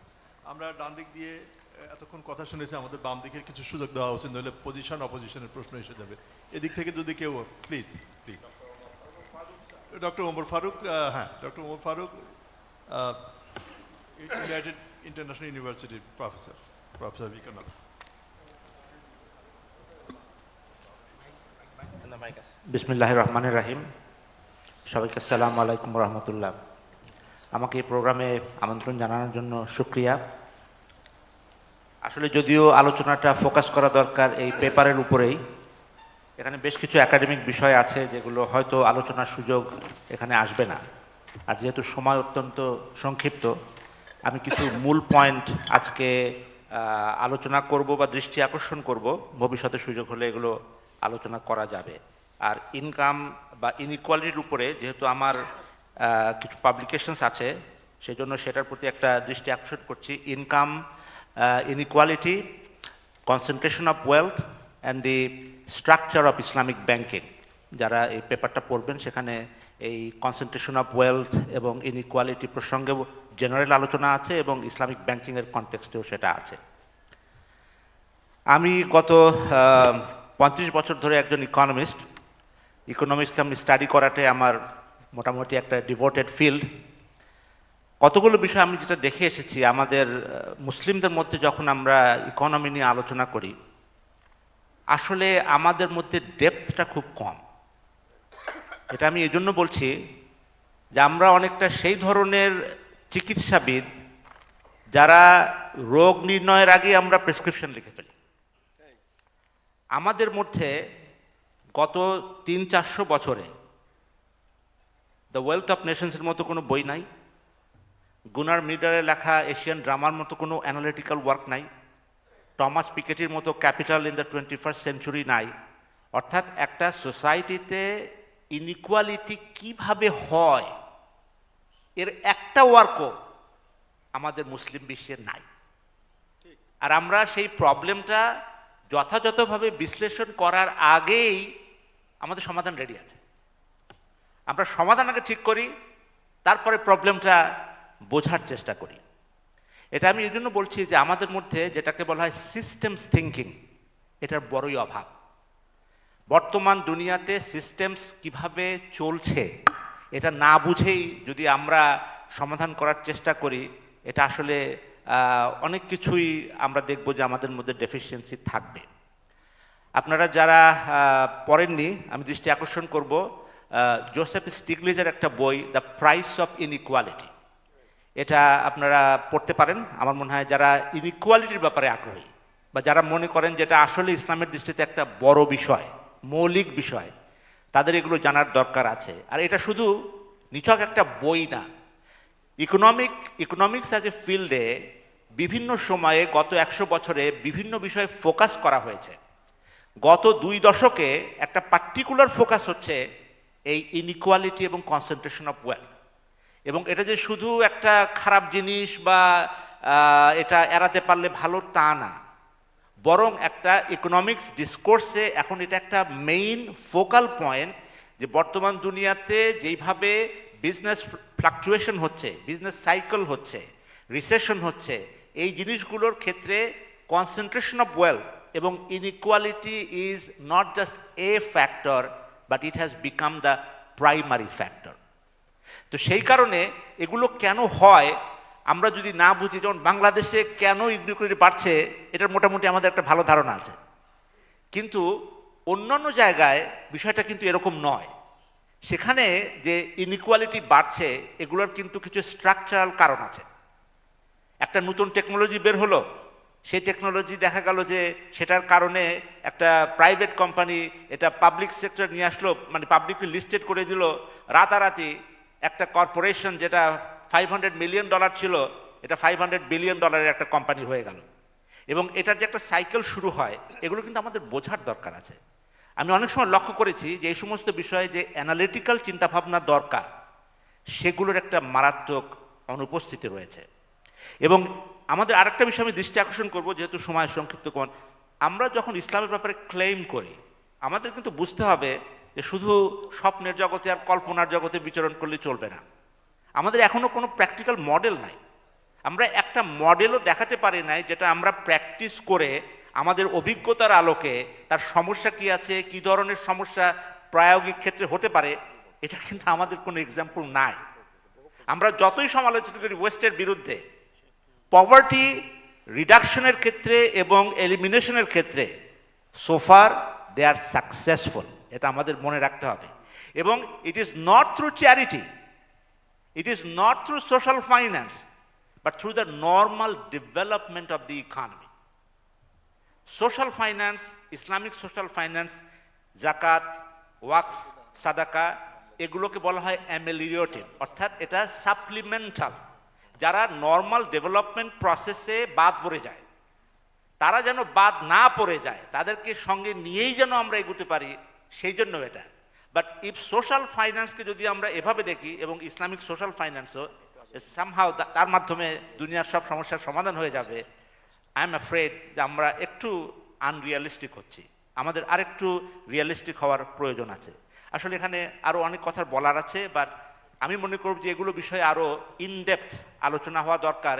এতটা সুপারফিশিয়াল আলোচনায় আসলে অনেক পায়াস কথা আসবে, কিন্তু এটার নেক্সট লেভেলে আমাদের যাওয়া দরকার। আমাকে সুযোগ দেওয়ার জন্য শুকরিয়া। আসসালামু আলাইকুম রহমতুল্লাহ। অনেক ধন্যবাদ ডক্টর ওমর ফারুক। তিনি বলেছেন যে পাশ্চাত্যে যে উন্নতি হয়েছে, ইনকাম ইনইকুয়ালিটি এটা অনেকটা সহনীয় পর্যায়ে এসেছে, এটা হয়তো বা ন্যাচারাল প্রসেসে বা রেগুলার প্রসেস হয়েছে। এই সাথে হয়তো আরেকটা জিনিসও ছিল, তারা কলোনি হিসেবে অনেক অনেক গরিব দেশকে পেয়েছে, যে যেসব গরিব দেশগুলি আসলে গরিব ছিল না সেখানে গেছে, সেটাও একটা ফ্যাক্টর। আমরা আবার এদিকে হয়তো আসবো, তার আগে ডক্টর মিজান অনেকক্ষণ প্রথমে হাত তুলেছিলেন না, তাকে সুযোগ না দেই। হ্যাঁ ঠিক আছে, আমরা ডক্টর মিজানের পরে আমি ডক্টর আব্দুল হাইয়ের কাছে যাবো ইনশাল্লাহ। ডক্টর মিজান।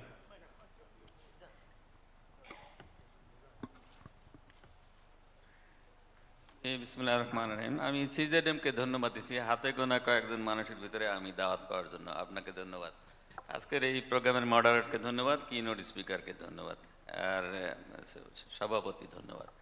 আসলে এটা রাউন্ড টেবিল বৈঠকে কোনো কিনোট স্পিকার থাকে না, প্রত্যেকেই রিসোর্স পার্সন, একজনে শুরু করে দেয় আর সবাই মিলে আলোচনা করে, শেষে একটা পরিপূর্ণ পেপার হয়। সেই হিসাবে আজকের যিনি মূল প্রবন্ধ পেশ করেছেন আমি মনে করি ঠিকই আছেন, উনি শুরু করেছেন, আমরা শেষ করব। তো যেভাবে উনি শুরু করেছেন ভালো হতো যদি আর একটু ভালো হতো। এরকম একটা বিষয়ের উপরে অনেক ভালো কিছু বলা যেত। দেশের 25% এখন ব্যাংকিং সেক্টর এখন সোশ্যাল ফাইন্যান্সের দখলে, সেই ক্ষেত্রে প্রচুর তথ্যে ভর্তি। আমি ওনার আলোচনাটা আমাকে প্রফেসর লাইক আলোচনা মনে হয়েছে। বিষয়টা আমি এই কারণে বলছি, আমি কোনো ডিসিপ্লিনকে আঘাত করতে চাই না, বেয়াদবি মাফ করবেন। আমাদের দেশে ঘটনাটা এমন হয় যে যারা শিক্ষক তারা একাডেমিশিয়ান, যারা রিসার্চার তারা রিসার্চার। একাডেমিশিয়ান রিসার্চ করে না, রিসার্চার একাডেমিক থিওরি পড়ে না, মানে তত্ত্ব এবং তথ্যের কম্বিনেশন হয় না। একইভাবে আমি ইসলামী ব্যাংকে চাকরি করে দেখছি যে আমাদের যারা শরিয়া বোর্ড তারা সবাই কোরআন হাদিস মুখস্থ যারা, কিন্তু তারা ব্যাংকিং জানে না। আবার আমরা যারা ব্যাংকিং করি তারা কোরআন হাদিস জানি না, ফলে চিনির জায়গায় থাকে, পানির জায়গায় থাকে, শরবত হয় না। আমার কাছে আজকের আলোচনাটা এরকম মনে হচ্ছে, এরকম একটা বিষয় এত কিছু তথ্য দেওয়া যেত অবিশ্বাস্য রকমের।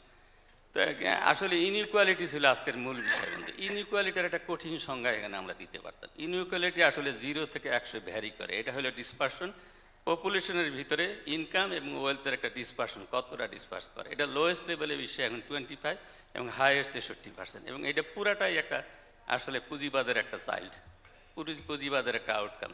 যে দেশগুলো যত বড় পুঁজিবাদ সেই দেশে ইনকাম ইনইকুয়ালিটি তত বেশি। আর যে দেশে পুঁজিবাদের প্রভাব কম, যেমন আপনি ওয়ার্সো দেশভুক্ত যেগুলায় যদি যান, চেক অথবা বেলারুশ, এদের জায়গায় অত ধনী দেশ নয়, কিন্তু ইনইকুয়ালিটি কম তাদের। মনে করেন 24-25% ইনইকুয়ালিটি হইল ওয়ার্সো দেশভুক্ত চেক রিপাবলিক অথবা বেলারুশের দিকে, এবং অন্যদিকে 63% ইনকাম ইকুয়ালিটি গিনি কোফিশিয়েন্ট হলো আপনার সাউথ আফ্রিকায়। এদিকে আমরা ধরে নিই যে ইউএসএ এই ক্ষেত্রে অনেক বৈষম্য কম থাকার কথা ছিল, আসলে তা না, তাদের বৈষম্য প্রায় 50-র কাছাকাছি, ইউকেরও তো অনেকটা কাছাকাছি, কারণ তারা পুঁজিবাদের সন্তান আসলে। সেই হিসাবে আমাদের দেশে আমাদের ইনইকুয়ালিটির এখনও হতাশাব্যঞ্জক নয়, মারাত্মক ধরনের হতাশা আমরা এমন নয়। আমাদের এটা 83 সালের দিকে 25% ছিল ইনইকুয়ালিটি, এখন সেটা 32 উঠছে। আমাকে একটা তথ্য উনি দিয়েছেন, সেটা 16 সালের ডেটা দিয়ে কেন এই 23 সালে 24 সালে পেপার প্রেজেন্ট করতে হবে, আমি রিয়েলি সারপ্রাইজ। এটা অবশ্যই 22-23-এর তথ্য ইনইকুয়ালিটি। আর সেই তথ্যটা যেটা দিয়েছেন সেটা ডেইলি স্টারের একটা তথ্য। কেন ডেইলি স্টারের তথ্য? এদেশের কি সরকারি কোনো তথ্য নাই? এগুলোর টেবিল তো আন্তর্জাতিক গুগলে সার্চ দিলেই সব বের হয়ে আসে। তো এইসব জিনিসগুলো আপডেট তথ্য দিয়ে যদি ইনইকুয়ালিটিটাকে পুরাটা ডিফাইন করা যেত, তাহলে তথ্যগুলো আর একটু ক্লিয়ার হতো, এটা আমার বিশ্বাস। বাংলাদেশের ক্ষেত্রে এখন আমরা ইনইকুয়ালিটি ভারতের চেয়ে অনেক কম। ভারতের চেয়ে 1%, 52% মানুষের সম্পদ, 1% মানুষের সাথে 52 জনের সম্পদ কুক্ষিগত আছে। সেই হিসাবে আমাদের দেশে এটার পরিমাণ এখনও অনেক কম। কাজে আমরা অত হতাশাজনক না, এটা কারণ হয়তো আমরা মুসলিম কান্ট্রি, কিন্তু ইদানিং করাপশনের কারণে ইনইকুয়ালিটির দারুণভাবে বেড়ে যাচ্ছে। সেই ক্ষেত্রে সোশ্যাল ফাইন্যান্সে ভূমিকা রাখতেছে। আজকে যিনি আলোচনা করেছেন উনি বলেছেন মুদারাবা মুশারাকা, এই সংজ্ঞাগুলো এখন সবাই জানে, এগুলো কেন বলতে হবে? মুদারাবার কারণে কি ইনইকুয়ালিটিটা হয়, মুশারাকার কারণে কি সমস্যা হয়, আমরা যদি মুদারাবা থেকে মুশারাকায় সুইচ করতে পারি কি বেনিফিটটা হবে, কেন আমরা মুশারাকায় যেতে পারতেন, সেই সব তথ্যগুলো আসলে এখানে বলার দরকার ছিল। যেমন মনে করেন এরকম একটা সেমিনারে আমাদের দেশের জাকাত, যেটা সোশ্যাল ফাইন্যান্সের অন্যতম ক্রাইটেরিয়া, ওসর যেটা অন্যতম সোশ্যাল ফাইন্যান্সে আমাদের প্রায় 80,000 কোটি থেকে 1 লক্ষ কোটি টাকা আমাদের জাকাত আদায় করা সম্ভব, 8 থেকে 10,000 কোটি টাকা ওসর আদায় করা সম্ভব। এটা ধরে নেন একটা 6 ফিট লম্বা, উপর থেকে মাথা থেকে যদি 1 ফিট কাটিয়ে নিয়ে নিচে পায়ের দিকে 1 ফিট বসাই দিই, তাহলে গ্যাপটা কিন্তু কমে গেল। কাজে আমি এই 1 লক্ষ কোটি টাকা যদি আমি মাথা থেকে কাটিয়ে নিয়ে পায়ের দিকে বসাই দিই, তাহলে গ্যাপটা কমে গেল। সোজা জাকাত এবং ওসর এগুলোকে কাটিয়ে নিয়ে যদি নিচে গরিবের ভিতরে বসাই দিই, গ্যাপটা আস্তে আস্তে কমে আসবে, সোজা হিসাব। কাজে আমরা যতটা ইসলামিক হব, যতটা সোশ্যাল ফাইন্যান্সকে আমরা কার্যক্রম করতে পারবো, তার সাথে সাথে দুর্নীতিকে অবশ্যই কন্ট্রোল করতে হবে। দুর্নীতির কারণে এই জিনিসগুলো আসলে কুক্ষিগত হয়ে যাচ্ছে। এই জন্য আমি বলেছি যে যা উনি করেছেন, যত অনেক করেছেন, তবে আরও ভালো করার জায়গা ছিল। এরকম বিষয়ের উপরে আমরা আমি আগেই বলেছি যে আমরা ওয়াজ নসিহত, কোরআন হাদিস, আলাপ আলোচনা এগুলার জায়গায় থাকলো, আর আমরা দুনিয়া জায়গায় থাকলো, এটা দুইটা কম্বাইন করি, না হলে আমরা বেনিফিটেড হব না। কোরআনকে রিলেট করতে হবে দুনিয়ার সাথে, দুনিয়াকে রিলেট করতে হবে কোরআনের সাথে। যদি না করতে পারি, আমাদের এই আলোচনা আসলে খুব বেশি ফ্রুটফুল হবে বলে মনে করি না। আমি সিজেডএমকে আহ্বান করবো যে আরও তত্ত্ব এবং তথ্যের কম্বিনেশনের পেপার আহ্বান করুন আপনারা। With that fewer, thank you very much. আমি যদি কাউকে হার্ট করে থাকি, I beg your pardon. Thank you very much. আসসালামু আলাইকুম রহমতুল্লাহ। ওয়ালাইকুম আসসালাম রহমতুল্লাহ। একেবারে দুই দিকে দুইজন আছেন, আমার ওনার বামে একজন, ডাইনে একজন। আমি কোন দিকে যাই সে চিন্তা পড়ে গেছি। ও প্রফেসর মুজাহিদকে দিই, কারণ এবার একটু অন্য সাইডে ফেরা দরকার। প্রফেসর মুজাহিদুল ইসলাম।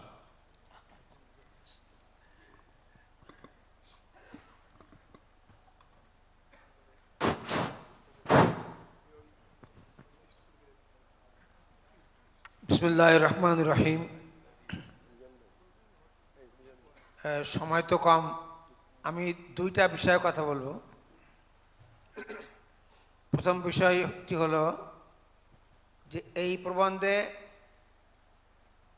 একাডেমিক যে ব্যাখ্যা বিশ্লেষণ করা হয়েছে, inequality, social inequality, economic inequality, এ নিয়ে কথা বলার কিছু নাই। হয়তো কেউ প্রবন্ধ লিখলে একটু অন্যরকম করে বলতেন, এমনই। কিন্তু আমি অল্প বুদ্ধির মানুষ, আমি একটা প্রবন্ধ যখন পড়ি তখন আমি দেখতে চাই যেখান থেকে আমি নতুন কি পেলাম, আমার চলার জন্যে আমি নির্দেশনা, দিক নির্দেশনা কি পেলাম। এখানে আসার আগে আমি যেখানে ছিলাম, যাওয়ার সময় আমার দৃষ্টিভঙ্গি, আমার কর্মপদ্ধতি, কর্মযজ্ঞ চেঞ্জ হবে কিনা। যেমন আমি মনে করি যে প্রথম কথা, সোশ্যাল ফাইন্যান্সের সম্পর্কে আমরা সাধারণত যখন আলোচনা করি তখন জাকাত, সাদকা, ওসর, এই ট্র্যাডিশনাল কিছু ইনস্ট্রুমেন্ট আমরা আলোচনা করি। আমি মনে করি যে এটা অত্যন্ত সংকীর্ণ আমাদের আলোচনা। সোশ্যাল ফাইন্যান্স হবে যখন আমাদের প্রত্যেকটা কর্মকাণ্ড ইনইকুয়ালিটি হ্রাসের ক্ষেত্রে অবদান রাখবে। যেমন আমরা যখন বাজার করি তখন আমি, আমার 5 জন প্রতিবেশী আছে, আমি কি প্রতিবেশীর জন্য বাজার করি? করা উচিত। আমার 5 জন গরিব আত্মীয় আছে, তারা ঈদ করতে পারবে কিনা আমাকে চিন্তা করা উচিত। আমার পাঞ্জাবিটা 5,000 দিয়ে না কিনে 1,000 দিয়ে কিনলে আমাকে চিনবে, কিন্তু বাকি 4,000 টাকা আমার গরিব প্রতিবেশীকে আমি যখন দেব তখন সেটা সোশ্যাল ফাইন্যান্স হবে। আমার বিয়ের আয়োজন, আমরা যারা ওয়াজ করি, বিয়ের আয়োজনের সময় আমরা কিন্তু সেনাকুঞ্জে চলে যাই। এই আয়োজনটা আর একটু নিচের দিকে করলে হয়, কিন্তু সেনাকুঞ্জের খরচটা আমরা যদি 25টা, 30টা, 50টা ফ্যামিলিকে বিয়ের খরচে হেল্প করি তাহলে সোশ্যাল ফাইন্যান্স হবে। আপনারা নিশ্চয়ই জানেন যে উসমানিয়া খেলাফতের সময় লোকেরা বাজার করত, আমরা সেভাবে করি না। যিনি বাজার করতেন তিনি নিজের জন্য বাজার করতেন, আবার যার নেই তার জন্য বাজার করতেন। ধরেন রুটি, দোকানদারকে বলতেন আমাকে 5টা রুটি দাও, 5টা দাম দিয়ে তিনি বলতেন যে 1টা রুটি ওই খাঁচায় রেখে দাও। এইভাবে যার সামর্থ্য আছে সে অন্যের জন্যে কিনত, এবং যার রুটি নাই কিন্তু খিদে আছে সে এসে দেখতো যে ওই খাঁচায় রুটি আছে, সে দাঁড়াতো, তখন তাকে রুটি এনে দিল। যদি বেশি দেয় বলতো না আমার তো অত লাগবে না, আমার 2টা লাগবে, বাকি রেখে দাও। আবার এই ব্যক্তি যখন সামর্থ্য হতো তখন সে যখন কিনতে আসতো, এই অভাবী ব্যক্তি সে আবার বলতো আমাকে 5টা রুটি দাও, 3টা আমার লাগবে আর 2টা রেখে দাও। আমরা যখন চিকিৎসার জন্য যাই, ওষুধ কিনতে যাই, আমরা কি সিস্টেম করতে পারছি যে এখানে অভাবী লোকদের জন্যে ওষুধের বাক্সে টাকা রাখা হবে, যার টাকা নাই সে এসে ওষুধ নিয়ে যাবে, টাকা নাই কিন্তু প্রেসক্রিপশন আছে সে ওষুধ নিয়ে যাবে। তা আমাদের প্রতিদিনের বাজারে, আমাদের প্রতিদিনের ঈদে, আমাদের প্রতিদিনের চিকিৎসায় আমরা যদি অন্যকে শরিক করি এবং এই সমাজটা যখন এই মতে হয়ে যাবে তখন সামাজিক ফাইন্যান্সটা তখন হবে, তখন ইনইকুয়ালিটি দূর হবে। দ্বিতীয় কথাটি আমি বলে শেষ করতে চাই, সেটি হচ্ছে যে ফাইন্যান্সিয়াল সিস্টেমে মুশারাকা, মুদারাবা এই সমস্ত নামের বিভ্রান্তি দিয়ে আমরা অনেক প্রতারিত হয়েছি। আমার বিবেচনায় ইসলামিক ফাইন্যান্স, সেটা সোশ্যাল হোক, ইকোনমিক হোক, বিজনেস হোক, মূল ইস্যুটা হচ্ছে ফাইন্যান্স কোন দিকে মুভ করছে। ফাইন্যান্স কি উপরের দিকে যাচ্ছে নাকি ফাইন্যান্স টিকেল ডাউন হচ্ছে, নিচের দিকে আসছে, এটা হচ্ছে মূল ব্যাপার। পুঁজিবাদী সিস্টেম হচ্ছে ফাইন্যান্স উপরের দিকে যায়, take from poor, take from limited income low people and give it to the rich people. They have economic instrument, they will use this money to make profit, they will enjoy profit, and they will distribute a tiny part of the profit to the depositors. আমরা 100 বছরের চেষ্টায় একটা ইসলামী bank করেছিলাম। এই সেই ইসলামী bank আমাদেরকে হতাশ করেছে। কেন?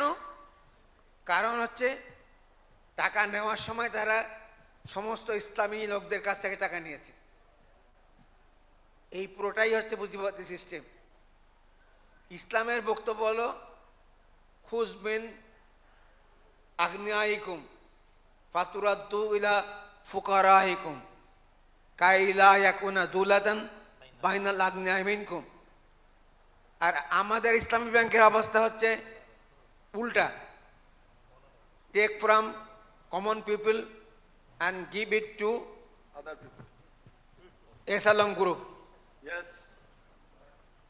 এখন প্রশ্ন হচ্ছে, যারা আমরা ওয়াজ করে করে ইসলামী ব্যাংক করেছি, এই ইসলামী ব্যাংকের টাকা যখন বড় বড় কোম্পানিকে দেওয়া হচ্ছে আর গরিব মানুষকে ফাইন্যান্স করা হচ্ছে না, তখন আমরা কি প্রতিবাদ করেছি? করিনি। কেন করিনি? যে আমাদের ঘরের কথা পরকে বলবো কেন? এই করতে করতে এখন অবস্থা এমন হয়েছে, এই দেশের সবচেয়ে স্বনামধন্য ব্যাংকের 40%, আই রিপিট 40% পুঁজি একটা ব্যক্তির হাতে। এদেশে সবচেয়ে স্বনামধন্য ব্যাংকের প্রতি মোট ক্যাপিটালের 40% একজন ব্যক্তির হাতে। এটি কি রাতের অন্ধকারে চলে গেছে? আমাদের হুঁশ ছিল না।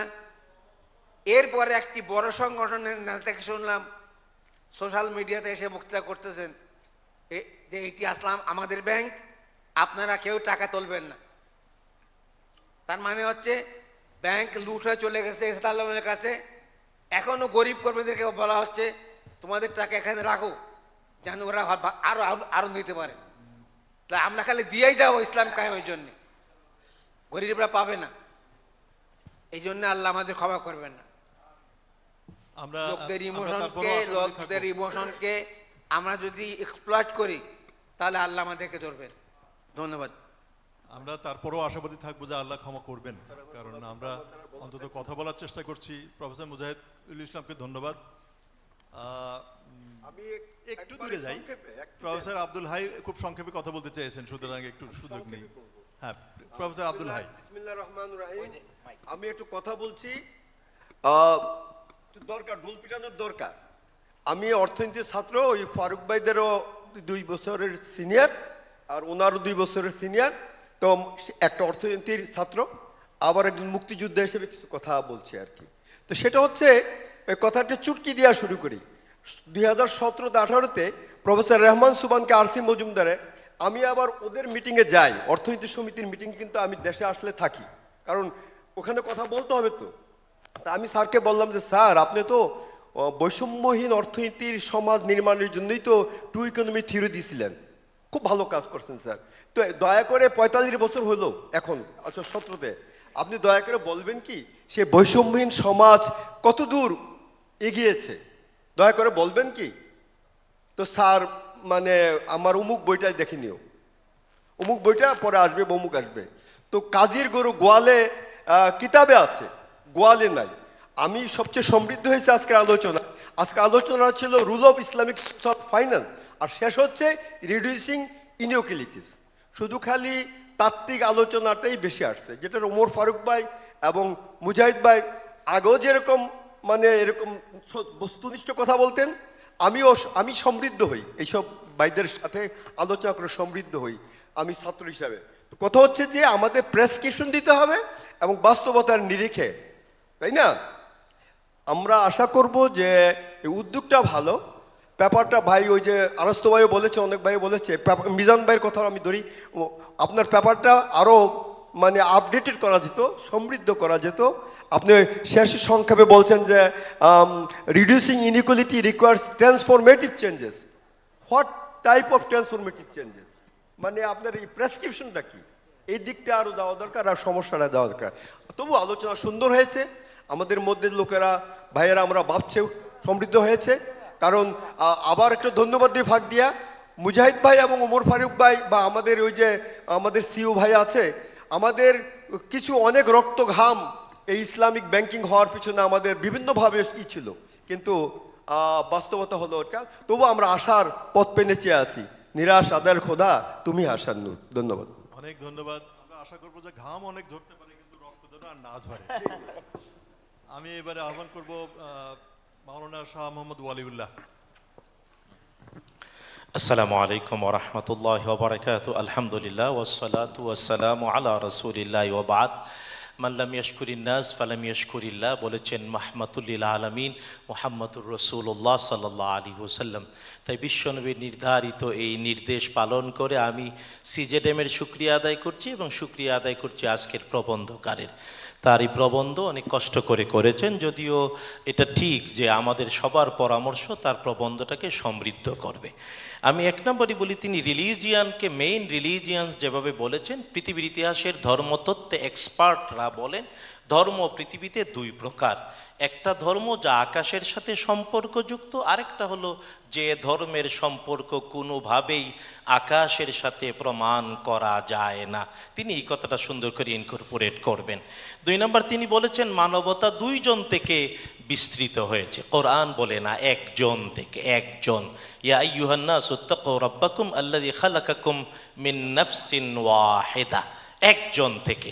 এই জন্য আজকের পৃথিবীতে লিঙ্গ আর লিঙ্গ বিতর্ক নিয়ে সর্বশেষ বাংলাদেশ, শরীফা খাতুন আর শরীফ, স্পষ্ট করে বলা উচিত পৃথিবীতে লিঙ্গ কেবল দুইটা, মৌলিক লিঙ্গ একটা, অর্থাৎ পুংলিঙ্গ থেকেই স্ত্রীলিঙ্গের জন্ম, আর পুংলিঙ্গ স্ত্রীলিঙ্গ মিলেই পৃথিবী, এর বাহিরে তৃতীয় লিঙ্গের কোনো বাস্তবতা নাই।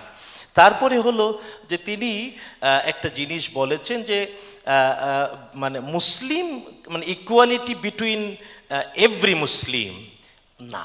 এখানে আমি বলি, আমাদের আরও বেশ কয়েকজন আলোচক বলেছেন, আমরা মনে হয় ইসলামকে কেবল মুসলমানদের সম্পত্তি এটা বলতে চাই অনেকভাবে না। ইসলাম হিউম্যানিটির জন্যে, এটা আমাদের একটা ব্যর্থতা। আমরা ইসলামকে নিজেদের সম্পত্তি মনে করি না। তাবৎ সৃষ্টির জন্যে, তাবৎ কায়নাতের জন্যেই কল্যাণ ইসলামে আল্লাহ তাআলা দিয়েছেন।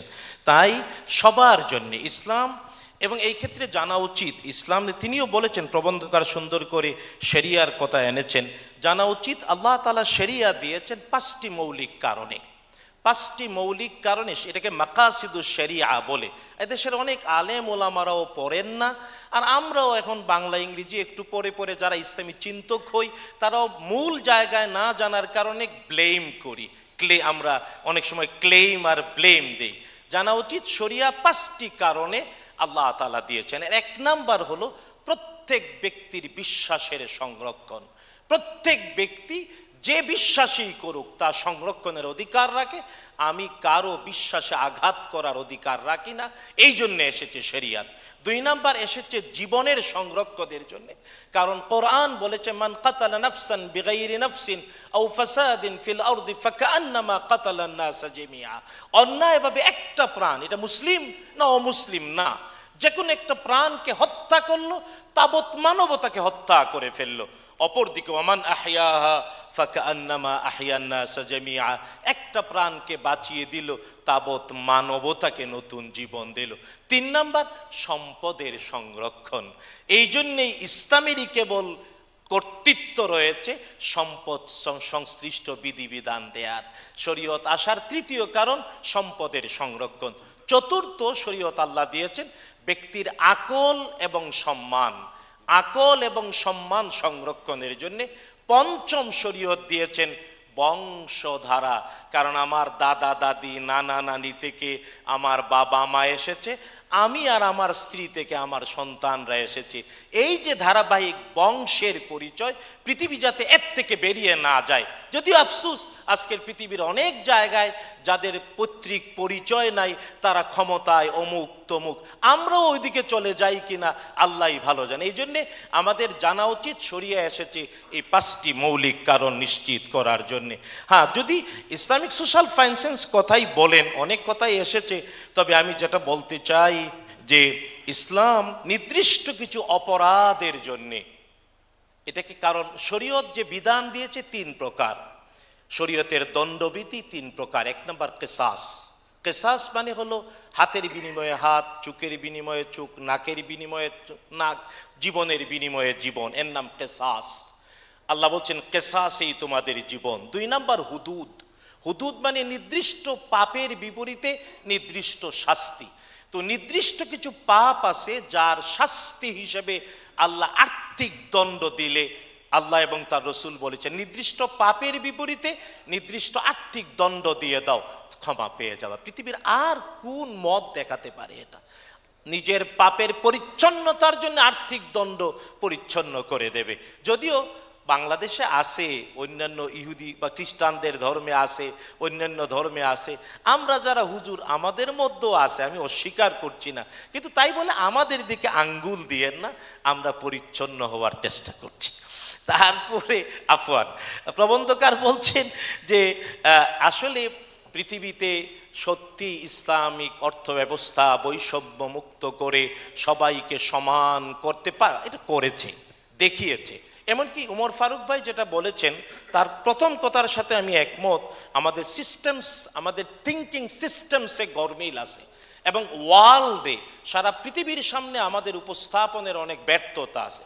কিন্তু তাই বলে উমর ফারুক ভাইকে আমি বলবো, বাহরাইনের উমর ফারুক ভাই বাংলাদেশে আসছেন, আমাদের অনেক সফলতা এরই মধ্যে আছে, অনেক সফলতা আমাদের আছে, এগুলো তুলে ধরেন।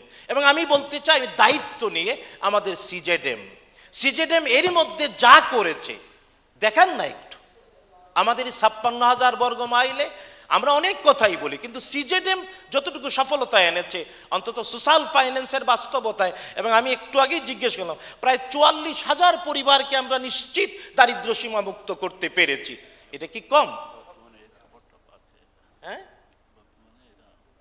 সাথে আছে। সুতরাং 15 লক্ষের উপরে, সুতরাং 15 লক্ষ মানুষকে দারিদ্র সীমা মুক্ত করে তাদেরকে সুন্দর জীবনে আমরা সিজেডেম এনে দিয়েছে। এটা কি আমাদের এই আজকের প্রবন্ধকারের উচিত ছিল তুলে ধরা? আর আমি বলবো ওমর ফারুক ভাইরা সহ যারা আন্তর্জাতিক বাস্তবতায় এই বিষয়গুলো তুলে ধরেন তারাও তুলে ধরবেন। কারণ আমাদের যতটুকু অর্জন, আসুন না নিজের অর্জনটাকে উপরে তুলে ধরি। হ্যাঁ, মুক্তিযোদ্ধা তিনি খুব সুন্দর করে নিজের ঢুল পিটাল, আমি বলবো মুক্তিযুদ্ধের ঢুল পিটিয়েছি, কিন্তু সার্থকতার, আরে ভাই একটু মজা করে কইতেছি, একটু আমাদের সফলতা সার্থকতার ঢুলটাও আল্লাহ তাআলা পৃথিবীর গগনে উড়িয়ে দিন। আমিন। আসসালামু আলাইকুম ওয়া রাহমাতুল্লাহ। ওয়ালাইকুম আসসালাম রহমতুল্লাহ। একটা ছোট্ট সংশোধনীর মতোই বলবো যে আমরা 15 লক্ষ মানুষের কাছে পৌঁছতে পেরেছি, কিন্তু 15 লক্ষ মানুষকে দারিদ্র থেকে উন্নীত করতে পেরেছি, আমরা ওই দাবি করব না, আর একটা জিনিস যে আর কোথাও এরকম আর্থিক দণ্ড দিয়ে দণ্ডর ব্যবস্থা আছে কিনা জানি না, তবে মজা করেই বলছি যে কয়েকদিন আগে একজন প্রাক্তন প্রেসিডেন্ট, পৃথিবীর অনেক ক্ষমতাধর এক প্রেসিডেন্ট দেখলাম যে কত 400 মিলিয়নেরও বেশি ডলার তার জরিমানা করা হয়েছে। তো এটাও একটা দণ্ড। আশা করবো যে আমরা এটা হয়তো অনেক জায়গায় তারা সাহায্য সহযোগিতা করে আমাদের দেশেও আসতে পারে। আমাদের এরকম দণ্ড আদায় করতে পারলে ভালো, দণ্ড হয়তো আমাদের। আমার মনে হয় আমরা সময়ের শেষের দিকে যাচ্ছি, আমাদের নিবন্ধকারকেও একটু সুযোগ দিতে হবে। আমি সিইও সাহেবও কথা বলবেন। আমি প্রথমে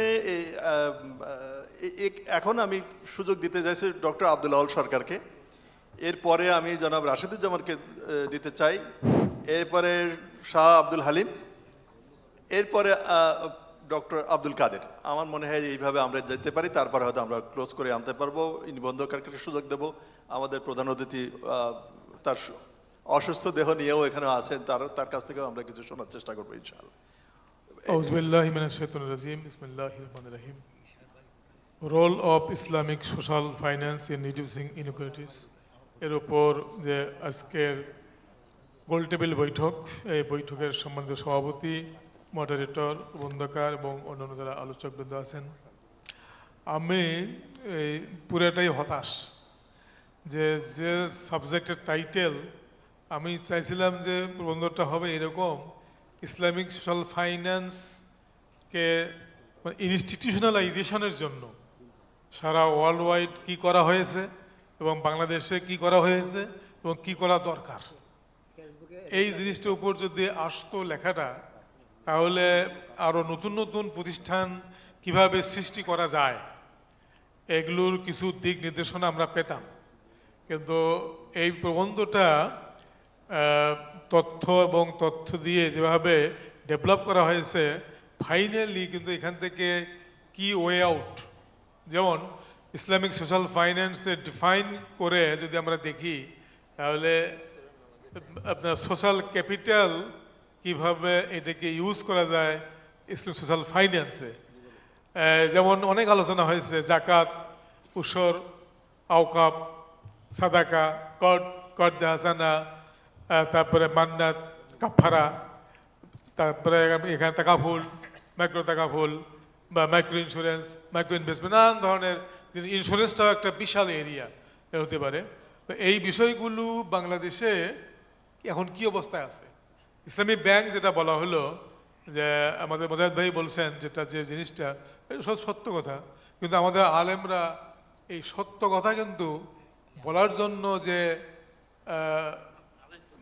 নৈতিক সাহস এবং আমাকে শরিয়া বোর্ড থেকে বাদ দেবে এই ভয় যদি না থাকতো, তাহলে এই কথাগুলো বলা উচিত ছিল। যেটা আমাদের খারাপ লাগে যে আব্দুর রহিমের গাই দুধ খায় আব্দুল করিম, এটা আপনি দেখতেছেন যে আব্দুর রহিমের গাই আব্দুল করিম দুধ খাচ্ছে, কিন্তু আপনি কিছু বলতেছেন না, কারণ এখান থেকে বাদ গেলে আপনার যে সম্মানী পাইবেন না।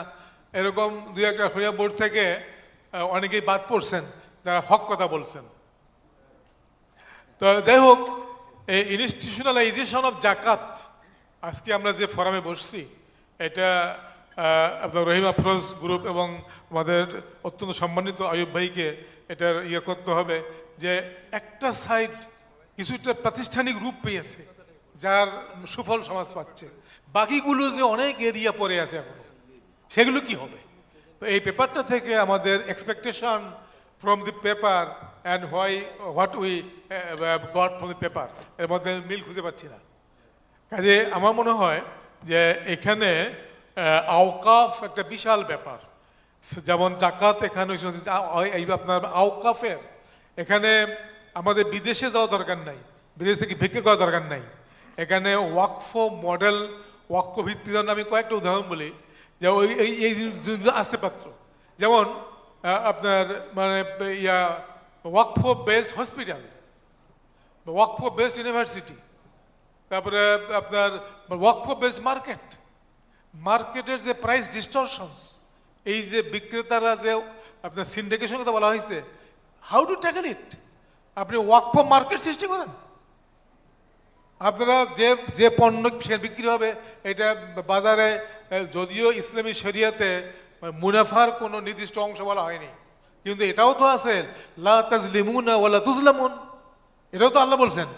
কাজে আমরা যে আপনার মুনাফার হারের যে একেবারে এক্সরবিটেন্ট রেট অফ প্রফিট, এটা ঠিক করার জন্য যদি ওয়াকফ বেসড মার্কেট হইতো, ওয়াকফ বেসড হসপিটাল, ওয়াকফ বেসড আপনার ভার্স ইউনিভার্সিটি, এইভাবে আপনার ভিজিবল, যেমন সিজেডএম আজকে কিছু কিছু কাজ করছে যেগুলো মানুষের চোখে ভিজিবল, যে হ্যাঁ এইটাই জাকাত, এটা জাকাতের ফল।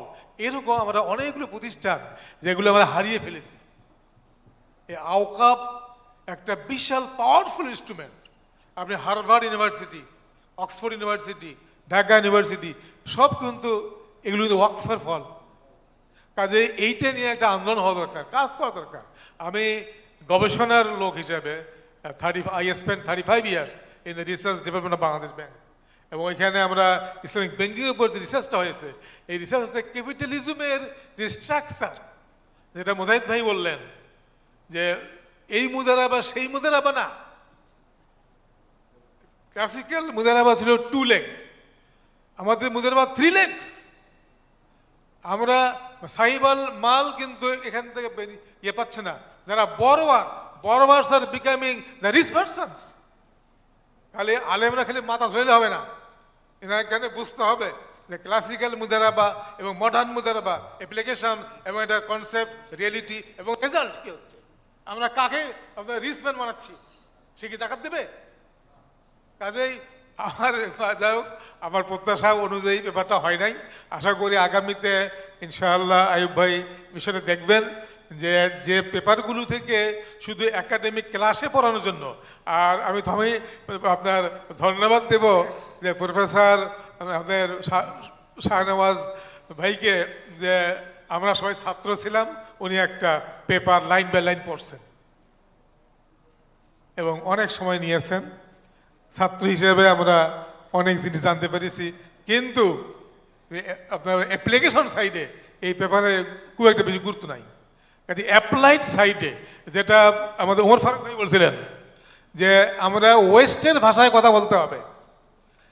আপনি যদি আমি জিজ্ঞেস করি যে is there any macro modelling system in Islamic finance, is there any micro model, can you show any macro economic model? এটা it is not develop till date, পারা যায়নি। জাকাতকে বা আওকাফকে ইনক্লুড করে একটা ন্যাশনাল ইকোনমিক প্ল্যানিং, একটা modelling করা গিয়েছে।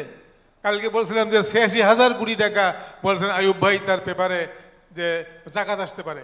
এই টাকাটা বাজেটের যে ম্যাক্রো বাজেট মডেলিং, সেখানে টাকাটা ফিট করলে কি দাঁড়াবে আমাদের বলতে হবে তো। যেমন আল্লাহ তাআলা কোরআন শরীফের শুরুতেই কিন্তু বলছেন ইসলামিক সোশ্যাল ফাইন্যান্স, প্রথমেই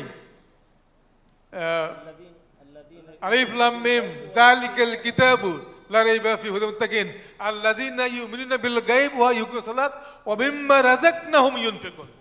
আমি এটা লিংক করছিলাম যে কিনিশিয়ান যে income function Y equal to, এটা খুব ভালো বোঝেন শাহনওয়াজ ভাই, উনিও আমি আমার এখানে ইকোনমিক্স লোক বেশি আছি, যে Y equal to C plus I. কিন্তু আল্লাহ কি বললেন? C plus I plus Z. Consumption মানে আপনার income, Y income equal to consumption plus আপনার সেভিংস বা ইনভেস্টমেন্ট প্লাস ইনফাক ফি সাবিলিল্লাহ প্লাস জাকাত। তাহলে সাদাকা জাকাত, এবং যেটা এখানে আপনার বলা যায় যে ওয়াফি আমওয়ালিহিম হাক্কুল লিসাইল ওয়াল মাহরুম, এটা তো বলাই আছে ইসলামী শরিয়াতে। এবং যেটা বিনিয়োগ প্রিন্সিপালস, ইসলামী ব্যাংকগুলোর বা ইনভেস্টমেন্ট প্রিন্সিপাল, এটা তো কাইলা ইয়াকুনা দাওলা, মানে আল্লাহ বলছেন যে কাদের জন্য বিনিয়োগ প্ল্যান করা হবে। এই যে রাইট অফ রিশিডিউলিং বা রিস্ট্রাকচারিং অফ লোন ইনভেস্টমেন্ট, এ তো সূরা বাকারায় বলা আছে। এটা তো বাংলাদেশ ব্যাংকের আবিষ্কার না, এই রাইট অফ বা ক্লাসিফিকেশন, এটা কোরআন বলে দিচ্ছে। কাজে এই বিষয়গুলো আমাদের লিঙ্ক করতে হবে। এখানে উচিত ছিল, আমি যেটা আমার মতে আর কি, যে ইনস্টিটিউশনালাইজেশন অফ ইসলামিক সোশ্যাল ফাইন্যান্স, তার মধ্যে যেমন কর আছে না আমাদের দেশের লোকরা। যেমন আমি একবার ইরানে গেলাম, ইরানে দেখলাম bank Melli Iran, bank Saderat Iran, bank Sepah Iran, এইসব ব্যাংকে যারা ইরানের লোকজন ডিপোজিট রাখেন, তারা ডিপোজিটের পাশে আর একটা আছে অ্যাকাউন্ট, সেটা হচ্ছে কার্জুল হাসানা অ্যাকাউন্ট। কোয়ার্জে হাসানা অ্যাকাউন্ট, একজন ব্যক্তি বলতেছে যে আমার এই 1 কোটি টাকা থাকবে আমার ফিক্সড ডিপোজিট, বা আমার 10 লাখ টাকা থাকবে সেভিং ডিপোজিট, আর এই 1 লাখ টাকা আমি দিলাম, এটা কোয়ার্জে হাসানা অ্যাকাউন্ট, বছর শেষে আমি কিচ্ছু নেব না, আমাকে মূল টাকা ফেরত দিও। এই যে কনসেপ্টগুলা আমাদের দেশের কোনো ব্যাংকে চালু করছে যে আপনার কোয়ার্জে হাসানা অ্যাকাউন্ট চালু করে নাই। কাজেই এখানে আসলে দুইটা সমন্বয় হতে হবে, যেটা আমাদের মিজান ভাই ক্ষোভ থেকে বলছিলেন যে শরিয়া বিশেষজ্ঞ এবং যারা আপনার ফাইন্যান্স ইকোনমিক্স বিশেষজ্ঞ, এটা সমন্বয় দরকার। এই সমন্বয়টা not at the cost of your iman, your faith, your values. Values সব ঠিক রেখে এই সমন্বয় করতে হবে। আসসালামু আলাইকুম ওয়া রাহমাতুল্লাহি ওয়া বারাকাতুহু। ওয়ালাইকুম আসসালাম রহমতুল্লাহ। অনেক ধন্যবাদ ডক্টর সরকারকে। আচ্ছা ঠিক আছে, আমরা দিয়ে দিতে চাই। তবে একটা জিনিস উনি খুব সুন্দর বলেছেন যে কোনো মাইক্রো ইকোনমিক সাকসেসফুল স্কিম বা অ্যাপ্রোচ আমরা শো করতে পারিনি, এটা আমাদের ব্যর্থতা। আবার কতগুলি খুব সুন্দর জিনিস বলেছেন যে এগুলি করা যেতে পারতো। এগুলি আমাদের যেমন ওয়াক অফের যে হিউজ পটেনশিয়াল, সেটা আমরা আরও ভালোভাবে করতে পারতাম। উনি আরও উল্লেখ করলেন যে এই ৮৬,০০০ কোটি টাকার যে পটেনশিয়ালস, এই ৮৬,০০০ কোটি টাকা যে পরিশোধ করা হয় না তা নয়, ইন্ডিভিজুয়ালি হয়তো হয়, এর অর্ধেক হয়। এর যদি 10% আমরা ট্যাপ করতে পারতাম সরকারিভাবে বা কোনো প্রাতিষ্ঠানিকভাবে, তার লাভ হতো। তবে যেসব ম্যাক্রো ইকোনমিক ফরম্যাট উনিও সাজেস্ট করছেন, সেগুলো তো সেন্ট্রাল ব্যাংক থেকে আসার কথা ছিল, সেগুলি হয়তো বা আসেনি। সেই জন্য বাংলাদেশের পক্ষে সেটা এখনো পাওয়া সম্ভব হয়নি। যাক, আমরা ভবিষ্যতে হয়তো পাবো, এই আশা করব। আমি যে স্কিমটা বলেছিলাম সামান্য একটুখানি রদবদল করে নেব। আমরা এরপরে জনাব রাশেদুজ্জামানের কাছে যাব, তার আগে ডক্টর মিয়া মোহাম্মদ আয়ুব উনি একটু কথা বলবেন। ওনার আরেকটা এনগেজমেন্ট আছে খুব প্রেসিং, সেই জন্য এখন সুযোগটা তাকে দিচ্ছি এবং পরে আমরা আবার। তবে নামাজের বেশি সময় হাতে থাকবে না, আমাদের এটা মাথায় রাখতে হবে। অনেক ধন্যবাদ ডক্টর মিয়া মোহাম্মদ আয়ুব। রহিম, আমি এতক্ষণ তথ্য উপাত্ত পরিসংখ্যান বহু কিছু নিয়ে অনেক কথা শুনেছি। আমি এত জটিল এবং কঠিন বিষয়ে যাব না। আমি একজন ইসলামিক সোশ্যাল ফাইন্যান্সের প্র্যাকটিশনার হিসাবে কতগুলো সহজ সরল কথা বলতে চাই। প্রথমে আমাদের ওমর ফারুক ভাই যেটা বলেছে যে আমাদের আসলে একটা মডেল ক্রিয়েট করা দরকার। কথা হচ্ছে যে আমার মনে হয় Islamic economics as totality, Islamic social finance তো টোটাল ইকোনমির একটা বিশেষ সাপ্লিমেন্টারি অংশ। সুতরাং total economic policy and model যদি চেঞ্জ না হয়, শুধুমাত্র সোশ্যাল ফাইন্যান্স দিয়ে কিন্তু চেঞ্জ উপলব্ধি করা যাবে না। সুতরাং এরকম মডেল ক্রিয়েট করাটা টোটাল ইসলামিক স্টেট না হলে সম্ভব নয়। তো সেটা কখন হবে সেটা আল্লাহ তাআলাই ভালো জানে, আমরা জানি না। তার কারণ ইকোনমিক্সের টোটাল যদি রিফর্ম করতে হয়, সেখানটা হচ্ছে moral filtering in every aspects of economic activity. এইটা হলো ইম্পর্টেন্ট কথা, কিন্তু সেটা তো মানে বহুত দূরস্থায়। যাই হোক, সেটা আমি সেদিকে না যে আমরা এখন তারপরে আবার যেমন আমরা বললাম যে আমাদের এখানে সোশ্যাল ফাইন্যান্সের বিশেষ করে জাকাতেরই হিউজ পটেনশিয়াল আছে, কিন্তু সেটাও গভর্নমেন্ট কখন করবে বা আদৌ করবে কিনা সেটাও কিন্তু অনেক বহু দূরের ব্যাপার বা স্বপ্নের ব্যাপার। আমি যেটা বলতে চাচ্ছি যে এই মুহূর্তে সাপোজ আমরা সোসাইটিতে যারা এগুলো নিয়ে চিন্তা ভাবনা করছি, আমরা কি করতে পারি। যেমন সেন্টার ফর জাকাত ম্যানেজমেন্ট, আমরা এই যে জাকাত একটা ফ্যামিলি যার আজকে 0 সেভিংস ছিল, আমরা তাদেরকে প্রথম দিনই 25-30 হাজার টাকা দিচ্ছি। তিনি 5 বছর এটাকে রোল করে 50, 60, 70, 80 হাজার টাকা করে আমরা তাকে হাতে দিয়ে ব্যাংকেবল করে দিচ্ছি। ইন এডিশন তার জন্য আরও 25-30 হাজার টাকা তার হিউম্যান ডেভেলপমেন্ট, তার হেলথ, এডুকেশন, স্যানিটেশন ইত্যাদির জন্য আমরা ব্যয় করছি। আমরা যদি এই রকম সাপোর্টের সংখ্যাটা দেশব্যাপী আমরা ছড়িয়ে দিতে পারি, তাহলে এর কিন্তু এটা একটা বড় অবদান আমরা লক্ষ্য করতে পারবো। সাদাকা, ওসর একই কথাই, এবং প্রত্যেকে ওসরটা তো হারিয়ে গেছে, খুব লজ্জাজনক বিষয়। বাংলাদেশ একটা কৃষি প্রধান দেশ, এখানে যদি আমাদের ইমামরা, আমাদের আলেমরা, আমাদের সোশ্যাল থিঙ্কাররা এই ওসর দিয়ে জাস্ট গ্রামে গ্রামে ওই গ্রামের মানুষকেও ফিট করে, তাহলে কিন্তু অনেক বড় ধরনের একটা অবদান আমরা কিন্তু আসতে পারি। ওয়াকফের কথা যেমন আসছে যে আমরা ইনফ্রাস্ট্রাকচার ডেভেলপমেন্ট এবং জাকাতকে যদি ব্লেন্ড করতে পারি, যে মানে যারা মোস্তাহিক সার্ভিস পাবে মানে জাকাত থেকে, আর ইনফ্রাস্ট্রাকচার আর ল্যান্ড ডেভেলপমেন্ট হবে ওয়াকফ থেকে, তাইলে কিন্তু একটা বড় ধরনের ভূমিকা আমরা পালন করতে পারি। কর্জে হাসানা, আপনি দেখেন কর্জ, আমাকে আমার এক বন্ধু একবার বলেছিলেন যে যদি কোনো পলিটিশিয়ান বা পলিটিক্যাল পার্টি যদি শুধু বলে কৃষকদেরকে যে আমরা বিনা সুদে কৃষি লোন দেব, তাইলে তার ভোটের অঙ্ক কিন্তু বিরাট রকম বেড়ে যাবে। গভর্নমেন্ট যদি এইরকম একটা স্কিম রাখে যে আমি 1000 কোটি টাকা রেখে দিলাম, বিনা সুদে কৃষি লোন দেওয়া হবে, তাহলে কিন্তু এটা একটা বড় অবদান রাখতে পারে আমাদের সমাজে। সুদ থেকেও বেরোতে পারে, কৃষকরাও বড় ধরনের একটা বড় সুবিধা কিন্তু পেতে পারে। আমি এখানে আরেকটা গুরুত্বপূর্ণ একটা কথা বলতে চাই। আমি আমার নজরুল ভাই, মৌলানা নজরুল সাহেবকে আমি রিকোয়েস্ট করছি একটু থাকার জন্য, এই কথাটা বলার জন্যে। আমি নিজে নিজে চিন্তা করেছি যে এই যে মেয়েদের যে দেনমোহর, এটাও কিন্তু একটা ইসলামিক সোশ্যাল ফাইন্যান্স। দেখেন যে দেনমোহর এখন তো গরিব একটা মেয়েরও কিন্তু 1 লাখ টাকার কমে হয় না, লাখ লাখ কোটি কোটি টাকা হয়, কিন্তু মিথ্যা কথা লেখা হয় 99% দেন মানে মোহরানার চুক্তিতে যে 100% পরিশোধ, 50% পরিশোধ, মিথ্যা কথা।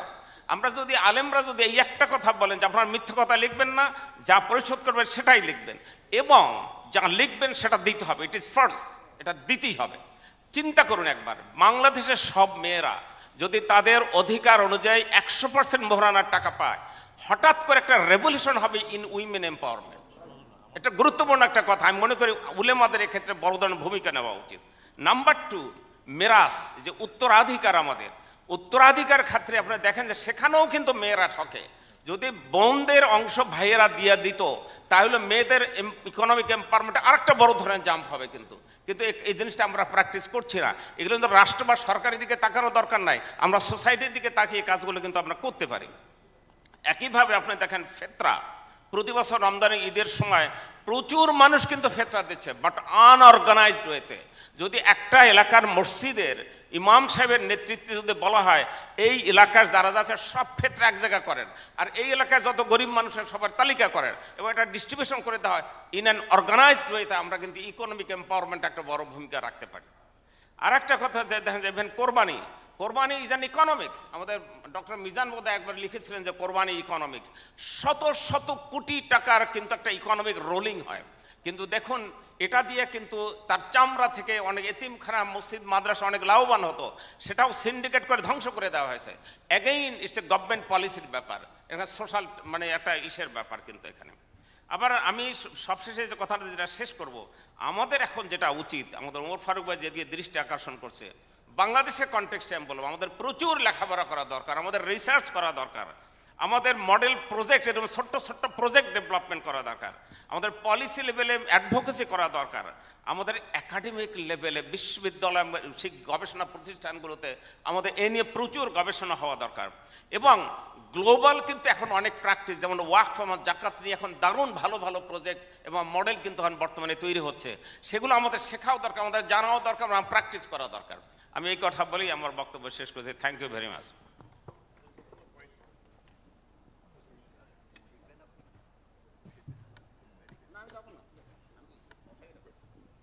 অনেক ধন্যবাদ। আসলে আমাদের জন্য মডেল তৈরি করা অসম্ভব নয় যদি আল্লাহ রহম করেন। আর আমরা যেটুকু করছি সেটা ছোট আকারে হলেও যে সেগুলি বলার মতো নয় তাও নয়। আমরা সেন্টার ফর জাকাত ম্যানেজমেন্টে কিছু কিছু কাজ করতে পেরেছি, নিজেদের আত্মতুষ্টির দরকার না হলেও আমাদের এটা বলবার দরকার আছে। তো আমার মনে হয় আমাদের নিবন্ধকার সেই জিনিসটা খুব একটা জাস্টিস করেননি। তারপরও আমরা মনে করবো যে আমরা তাকে যত সমালোচনাই করি না কেন, একটা কাজ করেছেন বলে তো সমালোচনা, কাজ না করলে কোনো সমালোচনা হতো না। আমি এই পর্যায়ে আহ্বান করব জনাব রাশিদুজ্জামানকে।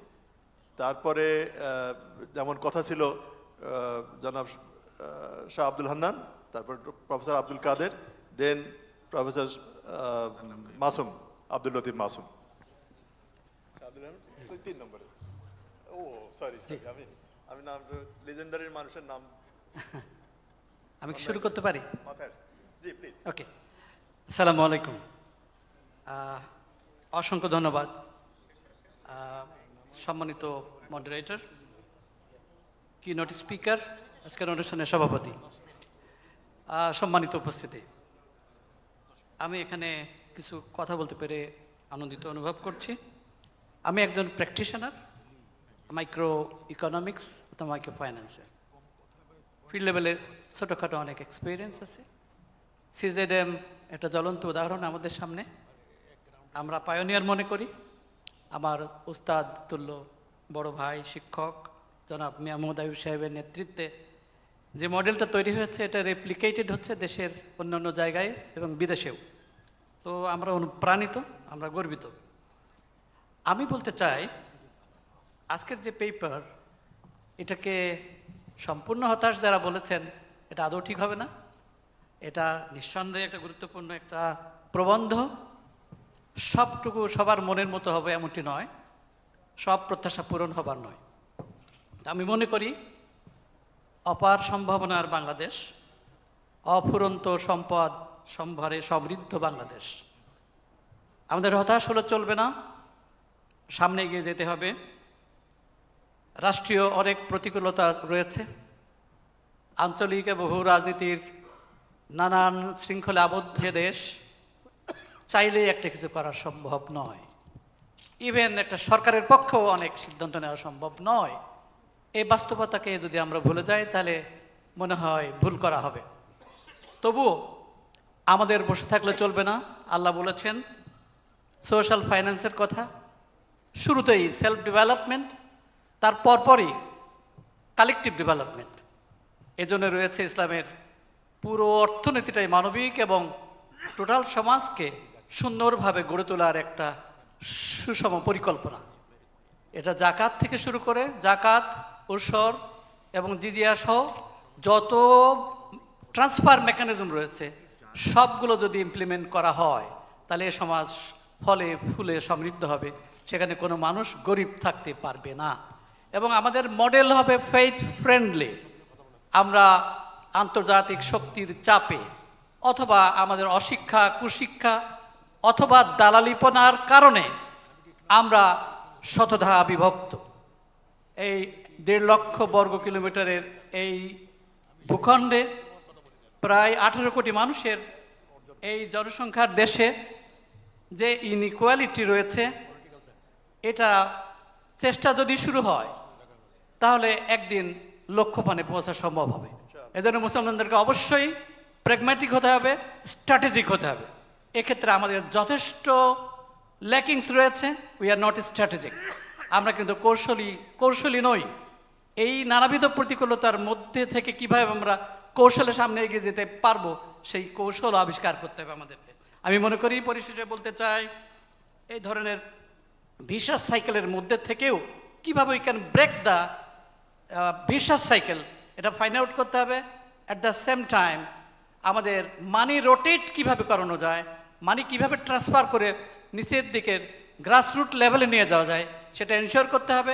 আমি মনে করি এজন্য আমাদের approach should be very much comprehensive, institutional, at the same time it should be very much professional. তাহলেই মনে হয় আমরা লক্ষ্যপানে পৌঁছতে পারবো। এজন্য দরকার রয়েছে 3C আমার দৃষ্টিতে: কোঅপারেশন, কোলাবোরেশন অ্যান্ড কোঅর্ডিনেশন। যদি থাকে আমাদের তাহলে আমি বিশ্বাস করি এটা আমরা অনেক দূর পর্যন্ত এগোতে পারবো ইনশাল্লাহ। আল্লাহর সহযোগিতা থাকলে এদেশে একদিন এই কল্যাণমূলক অর্থনীতি বাস্তবায়িত হবে ইনশাআল্লাহ। আসসালামু আলাইকুম। ওয়ালাইকুম আসসালাম রহমতুল্লাহ। অনেক ধন্যবাদ। উনি প্র্যাগম্যাটিক হতে বলেছেন, রিয়েলিস্টিক হতে বলেছেন এবং হতাশ হলে চলবে না এটাও বলেছেন।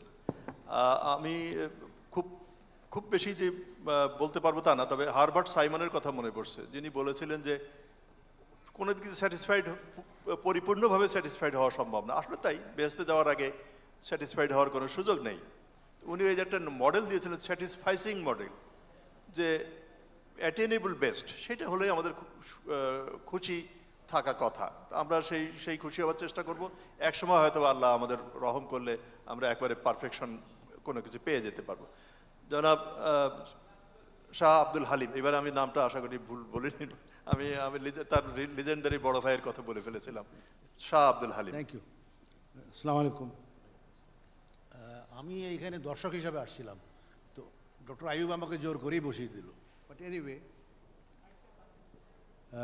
দেশের যে বিরাজমান সামাজিক অবস্থা, মানে লাস্ট কনজিউমারিজম অ্যান্ড ম্যাটেরিয়ালিজম কাজ করছে না, এর ফলে এই সোসাইটিতে কিছু করা খুব ডিফিকাল্ট কাজ।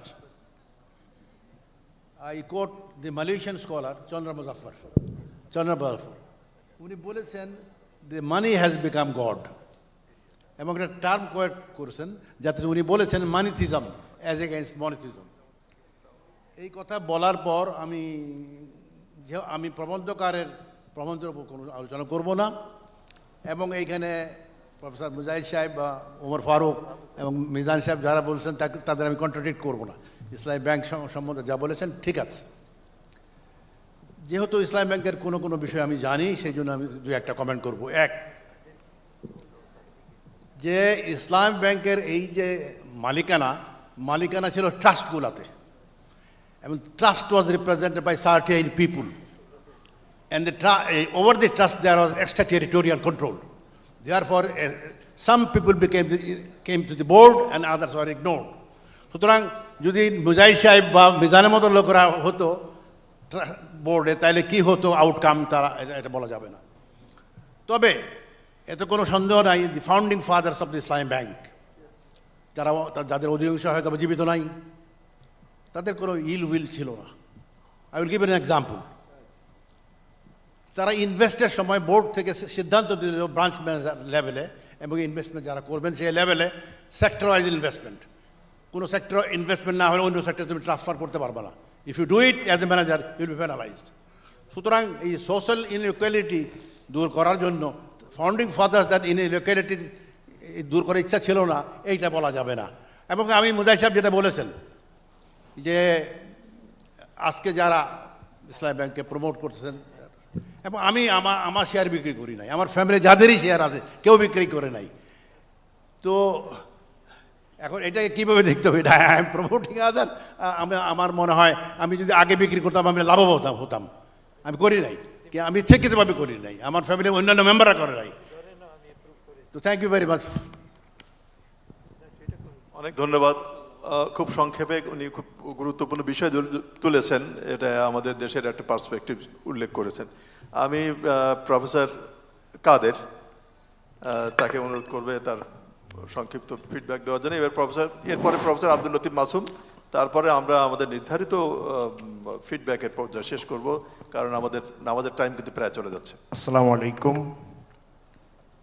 আমি প্রথমেই শুকরিয়া জানাই সম্মানিত মডারেটরকে আমাকে সুযোগ দেওয়ার জন্যে, আর সিজেএমের যে সিইও মহোদয় আমাকে আমন্ত্রণ জানিয়েছেন এই জন্য আমি শুকরিয়া জ্ঞাপন করি। ইসলামিক সোশ্যাল ফাইন্যান্স এটি নিয়ে শুধু মুসলিম ওয়ার্ল্ডে নয়, অমুসলিম ওয়ার্ল্ডও কাজ করছে।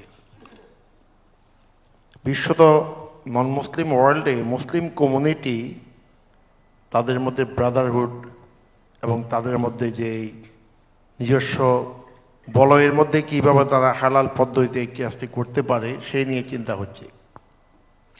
গত বছর আমি জাপান সফর করেছিলাম, বেশ কয়েকটা 15-16টা প্রোগ্রামে আমি অংশগ্রহণ করেছি। তাদের সবচেয়ে বড় সমস্যা হলো যে জাপানের সমস্ত ব্যাংকিং সিস্টেমটা হলো আপনার সুদ বেসড, কিন্তু মুসলিম কমিউনিটি এটার সাথে যুক্ত হতে চাচ্ছে না। এটা কিভাবে রক্ষা করা যায়? তখন আমার সাথেও অনেক আলোচনা হলো। তখন কর্জে হাসানা বেস তারা কিভাবে একটা ফাইন্যান্সিয়াল ইনস্টিটিউট ডেভেলপ করতে পারে এই নিয়ে আমি তাদেরকে কিছুটা আইডিয়া দিয়েছি, এবং সেটাকে প্রাতিষ্ঠানিক রূপ দেওয়ার জন্য তারা কোনো একটা ইউনিভার্সিটিতে একাডেমিক রিসার্চ করে সেখানটার আউটপুটটাকে কিভাবে আপনার সোশ্যাল ফাইন্যান্সে কাজে লাগাইতে পারে, কারণ নর্মালি চাইলে তো জাপান কোম্পানিটা দিবে না। সেই জন্য যদি কোনো ইউনিভার্সিটি রিসার্চের আউটপুটকে কাজে লাগাইতে পারে তাহলে গভর্নমেন্ট থেকে অনুমতিটা পাওয়া যাবে। তাহলে আমরা যে বিষয়টি সোশ্যাল ফাইন্যান্সের বিষয়ে বলতে চাই যে সেটা কীভাবে আপনার রিডিউসিং ইনইকুয়ালিটিস যেগুলো আছে সেগুলো করবে। তো আমাদের সম্মানিত মুক্তিযোদ্ধা তো আবদুল্লাহ সাহেব আছেন, ডক্টর আবদুল্লাহ সাহেব, যে আমাদের এই যে মুক্তিযুদ্ধের যে বক্তব্য ছিল equity, human dignity and social justice, এই 3টা বক্তব্য ছিল। এবং এখন যদি সিজেডএম এই কাজগুলো করেন এবং সেটি যদি তারা কর্জে হাসানার উপরে যদি একটা প্রজেক্ট করতে পারেন তাহলে আলহামদুলিল্লাহ, তাহলে এটি আমাদের মহান মুক্তিযুদ্ধের চেতনাকে বাস্তবায়ন করা, যে 3টি পয়েন্ট এটি গভর্নমেন্টের সামনে এবং এর সামনে এটা তোলা খুবই সহজ, যে equity, human dignity and social justice. Human ডিগনিটির জন্য যে কাজগুলো তারা করছেন বর্তমানে এটাও আছে। আমার মনে হচ্ছে এটি খুব গুরুত্বপূর্ণ বিষয়, এবং সেই বিষয়টাকে সামনে রেখে আমরা যেটা বলতে চাই সেটা হলো আত-তাকাফুল আল ইজতিমাই। তাকাফুল বলতে আমরা যে ইন্স্যুরেন্স বলছি আসলে ইন্স্যুরেন্স নয়।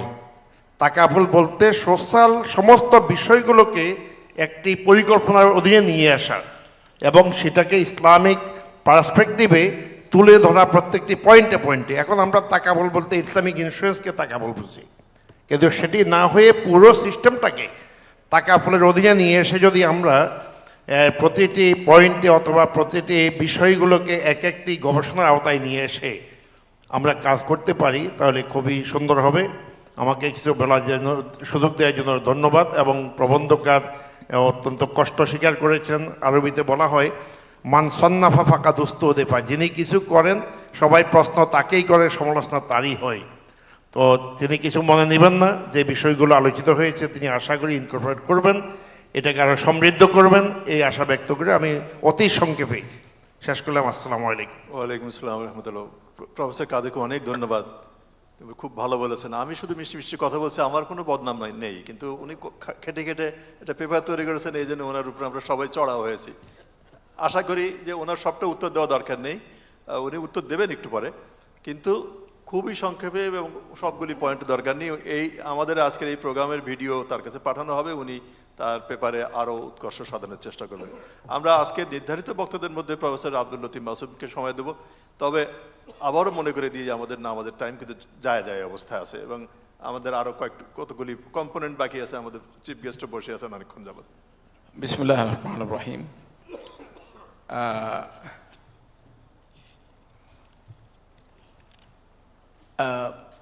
ডক্টর শেখ আব্দুর রশিদকে ধন্যবাদ যে অবশেষে কথা বলার সুযোগ পেলাম।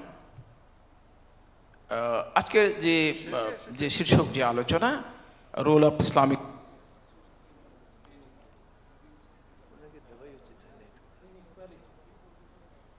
inReducing Inequalities, এই জন্য এই প্রবন্ধকার শাহনওয়াজ নাজিমুদ্দিন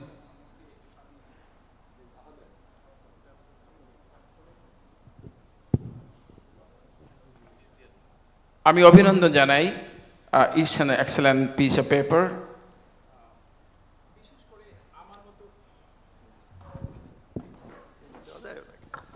যারা এক্সপার্ট তাদের কাছে এটার কমতি ঘাটতি হয়তো বা থাকতেই পারে, কিন্তু আমার মতো লেম্যান, যে আমরা ইকোনমিক্স বা ইসলামিক ইকোনমিক্স সম্পর্কে কিছুই জানি না, তাদের জন্য অনেক জানার বিষয়, অনেক শেখার বিষয় এখানে উপস্থাপিত হয়েছে।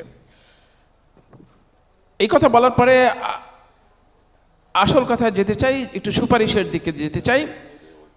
অন্য আরেক দিন আত্মশুদ্ধি ও অর্থশুদ্ধি নিয়ে একটা ওয়েবিনার আয়োজিত হয়েছিল, সেখানে একই বিষয়ে আমরা আলাপ আলোচনা করার চেষ্টা করেছি এবং সেখানে কিছু বিষয় আমরা সুপারিশ আকারে নেওয়ার চেষ্টা করছি। আমি খুব সংক্ষেপে খুব তাড়াতাড়ি বলার চেষ্টা করি।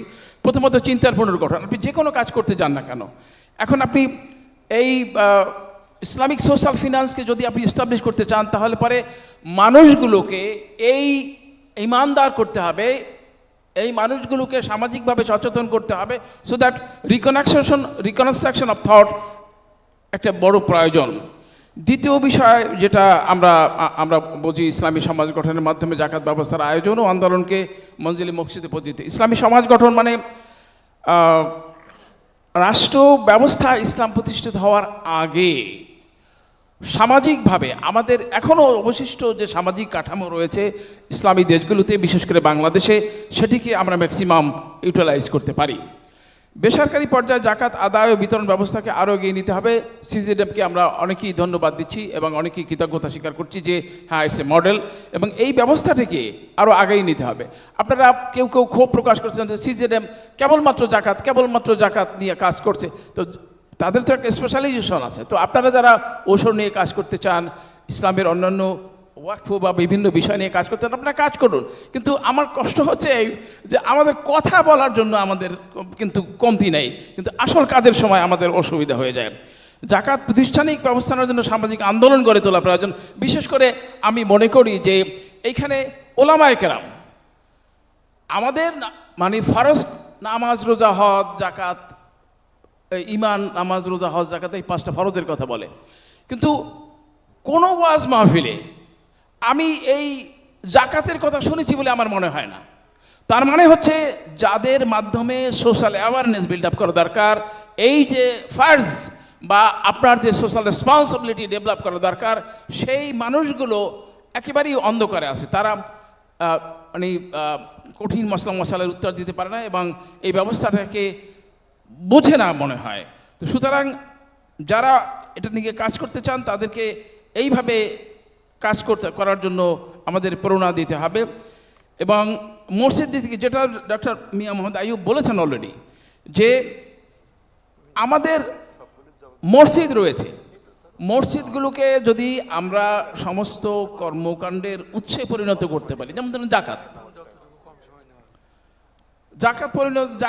জাকাত সিস্টেমের যদি স্থানীয়ভাবে তার তৃণমূল পর্যায়ে এটা চলে যায়, তারপরে কর্জে হাসানার কথা বলা হয়েছে, কর্জে হাসানা যদি সত্যি সত্যি যদি কর্জে হাসানা কোনো রাজনৈতিক ব্যক্তিত্ব বা পলিটিক্যাল পার্টি এটা প্রোগ্রামটা শুরু করতে হলে বড় ধরনের সাকসেসফুল হবে। এবং এই জন্য সমস্ত রিসার্চ গবেষণা এবং আমাদের এই ধরনের কার্যক্রম করা দরকার। আল্লাহ আমাদেরকে তৌফিক দান করুন। অনেক ধন্যবাদ, অনেক ধন্যবাদ। আমরা হয়তো অন্য কাউকে অফার করতাম যে আপনারা কিছু বলতে চান কিনা, কিন্তু আর অফার করতে চাই না, কারণ আমাদের সময় প্রায় শেষ। নিবন্ধকরকে আমরা একটু কথা বলার সুযোগ দেব, যেসব পরামর্শ বা উপদেশ তার জন্য নিক্ষিপ্ত হয়েছে সেগুলির খুব সংক্ষেপে যদি কিছু বলতে চান বলবেন, এবং আমরা আশা করব যে তাদের এই বক্তব্যগুলির মধ্যে যে সারবত্য যেগুলি আছে সেগুলি উনি অনুধাবন করবেন। পরবর্তীকালে উনি এই ভিডিও দেখবেন, এই ফাইলটা দেখে উনি আরও এটাকে আরও এনলাইটেন করবেন তার নিবন্ধটি।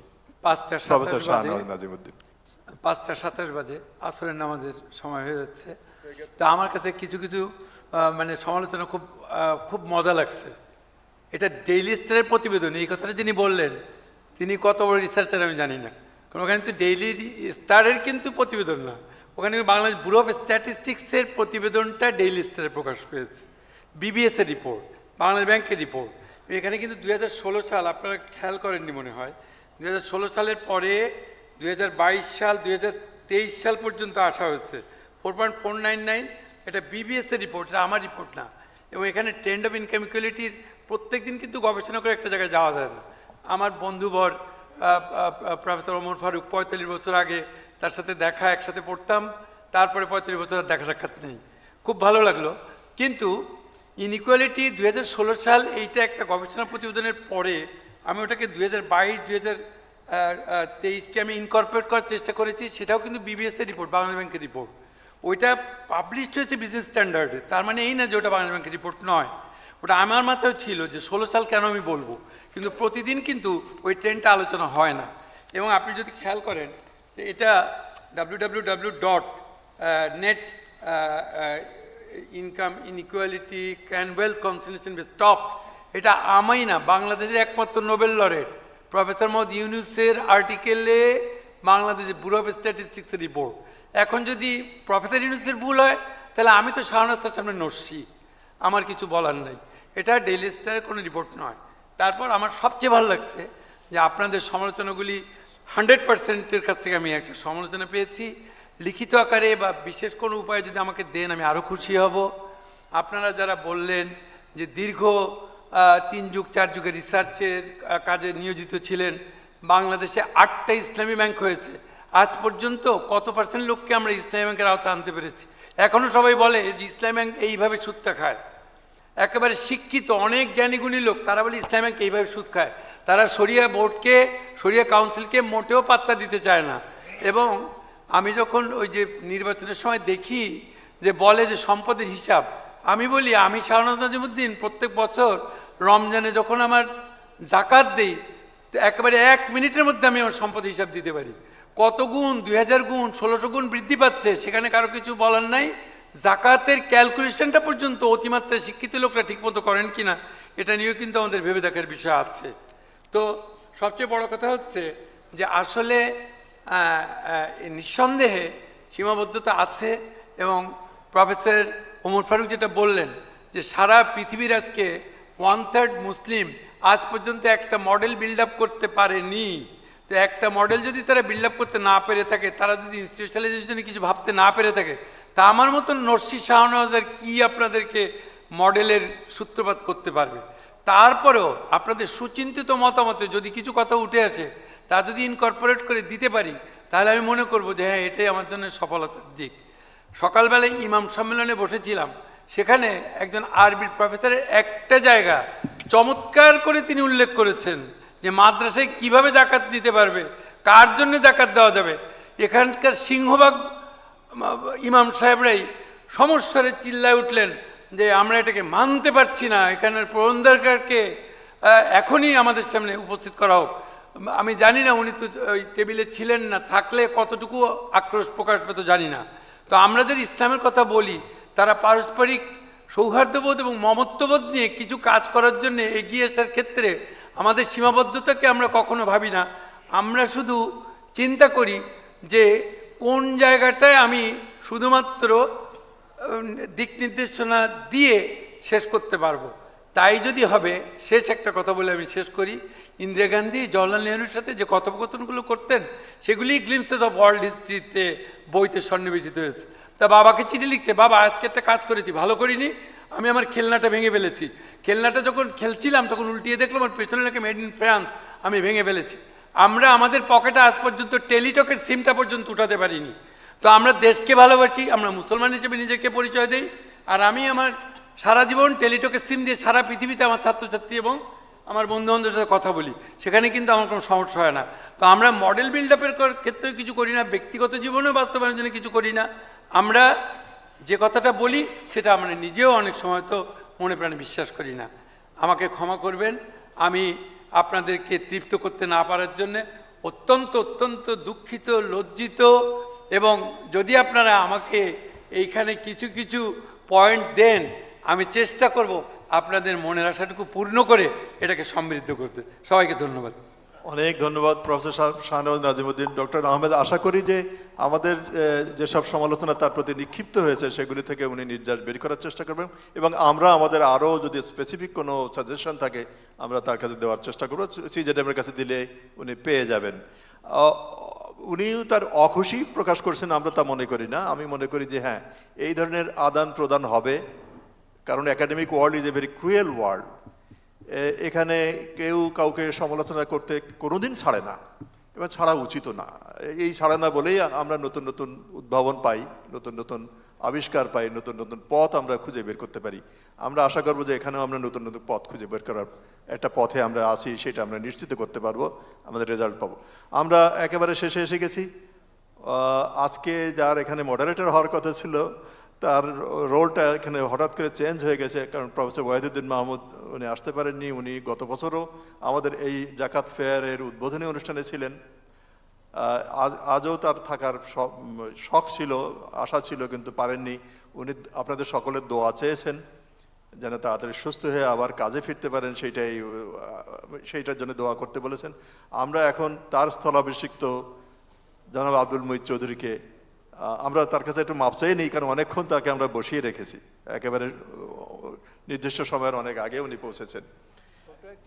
আমি অনুরোধ জানাবো, সবিনয় অনুরোধ জানাবো, জানাবো আব্দুল মুঈদ চৌধুরী তার এই এতক্ষণ অপেক্ষার পরে তার কাছ থেকে আমরা কিছু ভালো কথা শুনবো, বা যে কথা রিয়েলিস্টিক সেটা শুনবো, এবং সেই সাথে আমাদের আগাম ঘোষণা দিয়ে রাখছি তার বক্তব্যের সাথে আমাদের এই আজকের এই অধিবেশন শেষ হয়ে যাবে। জনাব আব্দুল মুঈদ চৌধুরী। আসসালামু আলাইকুম রহমতুল্লাহ। আসলে আমি খুব ভালো কথা বলার কোনো কারণ নেই, এবং আমি ভালো কথা বলার জন্য প্রসিদ্ধও নই। আমি প্রথমেই নাজিমুদ্দিনকে বলতে চাই যে নাজিমুদ্দিনের এটা ভুল ধারণা যে উনি যে প্রবন্ধ লিখেছেন এটা সবাই বলবে খুব ভালো হয়েছে। কোরআন শরীফ ছাড়া আর কোনো কিছুকে বলার সুযোগ নেই যে এটা খুব ভালো। তো কাজেই নাজিমুদ্দিনের এই লেখার ক্রিটিসিজম হবে, বিভিন্ন আঙ্গিক থেকে বিভিন্ন জন দেখবেন, তাদের মন্তব্য দেবেন, এটাই স্বাভাবিক। এবং আমি মনে করি যে তার চিন্তাভাবনাকে এই লাইনে নিয়ে আসলে তিনি ব্যক্তিগতভাবে লাভবান হবেন। আমি একটি কথা বলতে চাই, আমরা বিভিন্ন সময়েই যখনই কথাবার্তা বলি তখন আতিশয্য নিয়ে অনেক ভালো কথা বলি সবাই। তো এটার ব্যাপারে আমি একটা ছোট্ট চুটকির মতো বলতে চাই যে বহুদিনের আগের কথা, যখন এই দেশে কোর্ট কাছারি ছিল অন্যরকম, তো দুই ভাই ওয়াজ শুনতে গিয়েছিল। তো ওয়াজ শুনতে গিয়ে সেখানে হুজুর সবাইকে ওয়াদা করিয়েছেন যে আর মিথ্যা কথা বলবে না কেউ। তো সবাই হাত তুলে বলছে যে আর মিথ্যা কথা বলবো না, তওবা করেছে। এখন বাড়িতে আসার পরের দিন সকালবেলা দুই ভাই, বড় ভাই ছোট ভাইকে বলছে যে এই ট্রেনের সময় হয়ে গেল, সদরে যাবি না?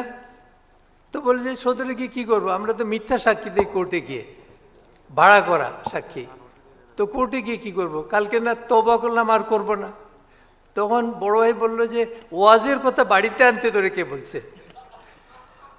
তো আমরা সব জায়গায় আশা করি খুব ভালো ভালো কথা হবে এবং বলে যাব, কিন্তু সেটা প্র্যাকটিসের ব্যাপারে আমাদের তেমন কোনো গুরুত্ব নেই। আমি মনে করি যে এই আজকের এই সিজেডেমের অনুষ্ঠানের ব্যাপারে আমার যেটা ব্যক্তিগত অভিমত সেটা হলো যে সিজেডেম হয়েছে, অনেক বছর সিজেডেম ছিল, সিজেডেম এখন একটা পরিবর্তিত প্রতিষ্ঠানে পরিণত হয়েছে। একটা কারণ হলো যারা এটা করেছিলেন তারা এটাকে, তাদের মধ্যে একটা বিশ্বাস ছিল যে এটাকে ভালোভাবে পরিচালনা করতে পারলে দেশের মানুষের কল্যাণ হবে, এবং ডক্টর আইয়ুবকে তারা নিয়েছিলেন। ডক্টর আইয়ুব এবং তাদের চিন্তার মধ্যে সম্মিলন ঘটায় এটা করা সম্ভব হয়েছে। আজকে সিজেডেম এই জায়গায় এসেছে, এ বিষয়ে কোনো দ্বিধাদ্বন্দ্ব আমার নেই। আমি শুরু থেকেই সিজেডেমের সঙ্গে সম্পৃক্ত আছি বিভিন্নভাবে, এবং আমি দেখেছি সিজেডেম কীভাবে প্রোগ্রেসিভলি একটা বলিষ্ঠ প্রতিষ্ঠানে পরিণত হয়েছে। এখন এইটাকে আমরা যদি দেশে রেপ্লিকেট করার কথা চিন্তা করি, তাইলে দেশে সেই ধরনের আবহাওয়া সৃষ্টি করতে হবে, তাহলে এটা করা সম্ভব হবে। না হলে রাতারাতি এই ধরনের প্রতিষ্ঠান করা সম্ভব হবে না। এই জিনিসটা আমাদেরকে বুঝতে হবে। আমাদের সমস্ত কিছু, যেমন ইসলামী ব্যাংকের কথা বলা হয়েছে, সত্যি কথা, এই ইসলামী ব্যাংক হয়েছিল, ইসলামী ব্যাংক এক ধরনের ভাবে কাজ করছিল। হ্যাঁ, হয়তো সেটা শতভাগ ইসলামিক যে চিন্তাভাবনা মানুষের মধ্যে সেইভাবে করতে পারে নাই, প্রতিফলিত হয় নাই, কিন্তু আমি বলবো যে ইট ওয়াজ এ গুড স্টেপ প্রথম। কারণ এই যে এখন বলা হচ্ছে যে অন্য লোক এটি নিয়ে গেছে, এটা ভালো করেছে বলেই তো নিয়ে গেছে, না হলে তো এটা নিত না।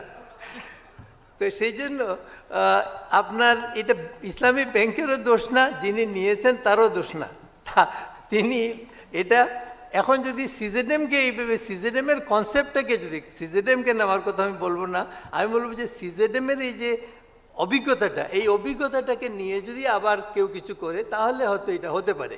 এখন প্রশ্ন আসে যে সারা দেশে কি এটা করা সম্ভব? আমি মনে করি অসম্ভব। কারণ হলো যে আপনি লাগাবেন সে বড়ইয়ের গাছ আর সেটার থেকে আপেল পাবেন, তা তো হবে না। কাজে আমাদের দেশের যে সার্বিক পরিস্থিতি আছে, সেই পরিস্থিতির সঙ্গে যদি আমরা পরিস্থিতির পরিবর্তন না হয়, তাহলে আমি মনে করি না যে আপনার এই ধরনের জিনিস হবে। আমাদের দেশে দেখেন, আপনারা জানেন কি জানেন না, আমি দেখেছি যে বহু আগে ব্রিটিশ আমল থেকে, বাদশাহী আমল থেকে ওয়াকফে দেশে ছিল, ওয়াকফ হতো, এবং বহু জমি ওয়াকফে জমি আছে। কিন্তু এখনকার পরিস্থিতি যদি হিসাব করে দেখবেন যে মতওয়াল্লিরাই ওয়াকফের সবচেয়ে বড় শত্রু।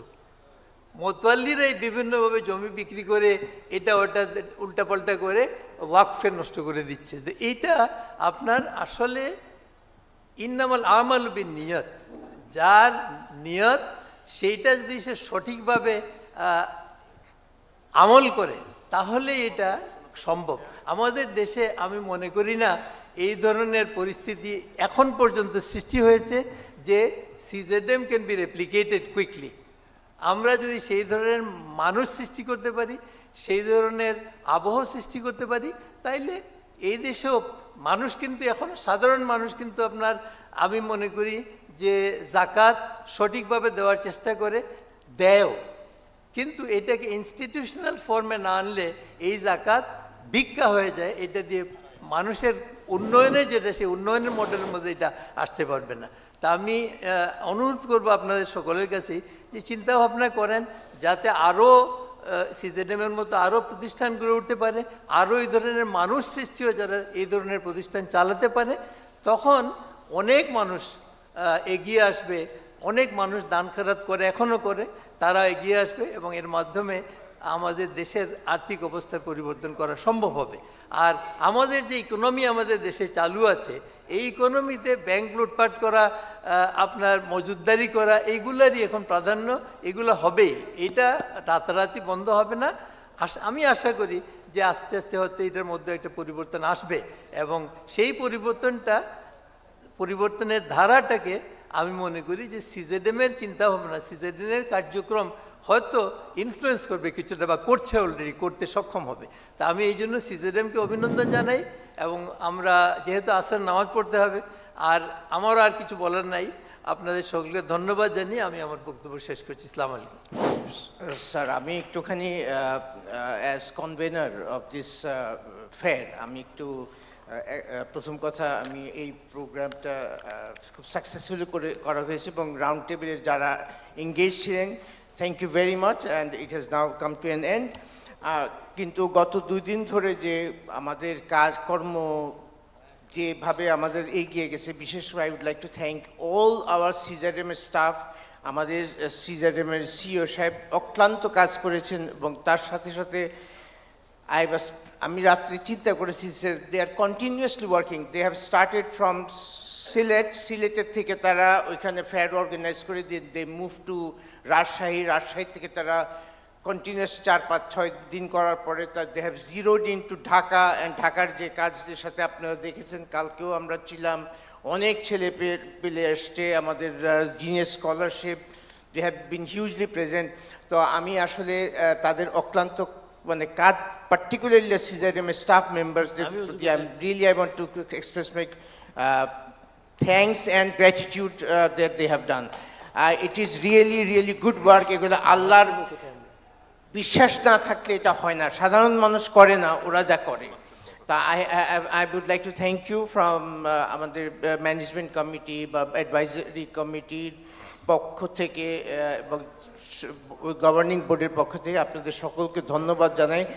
It will be a great remiss, it would have been a great remiss if this was not acknowledged. I want to acknowledge that and thank you very much. আর এই বলে আমাদের আজকের fair, we can conclude this fair of 12th fair, no? 12th fair of 2024. Thank you very much. Assalamu alaikum wa rahmatullahi wa barakatuh.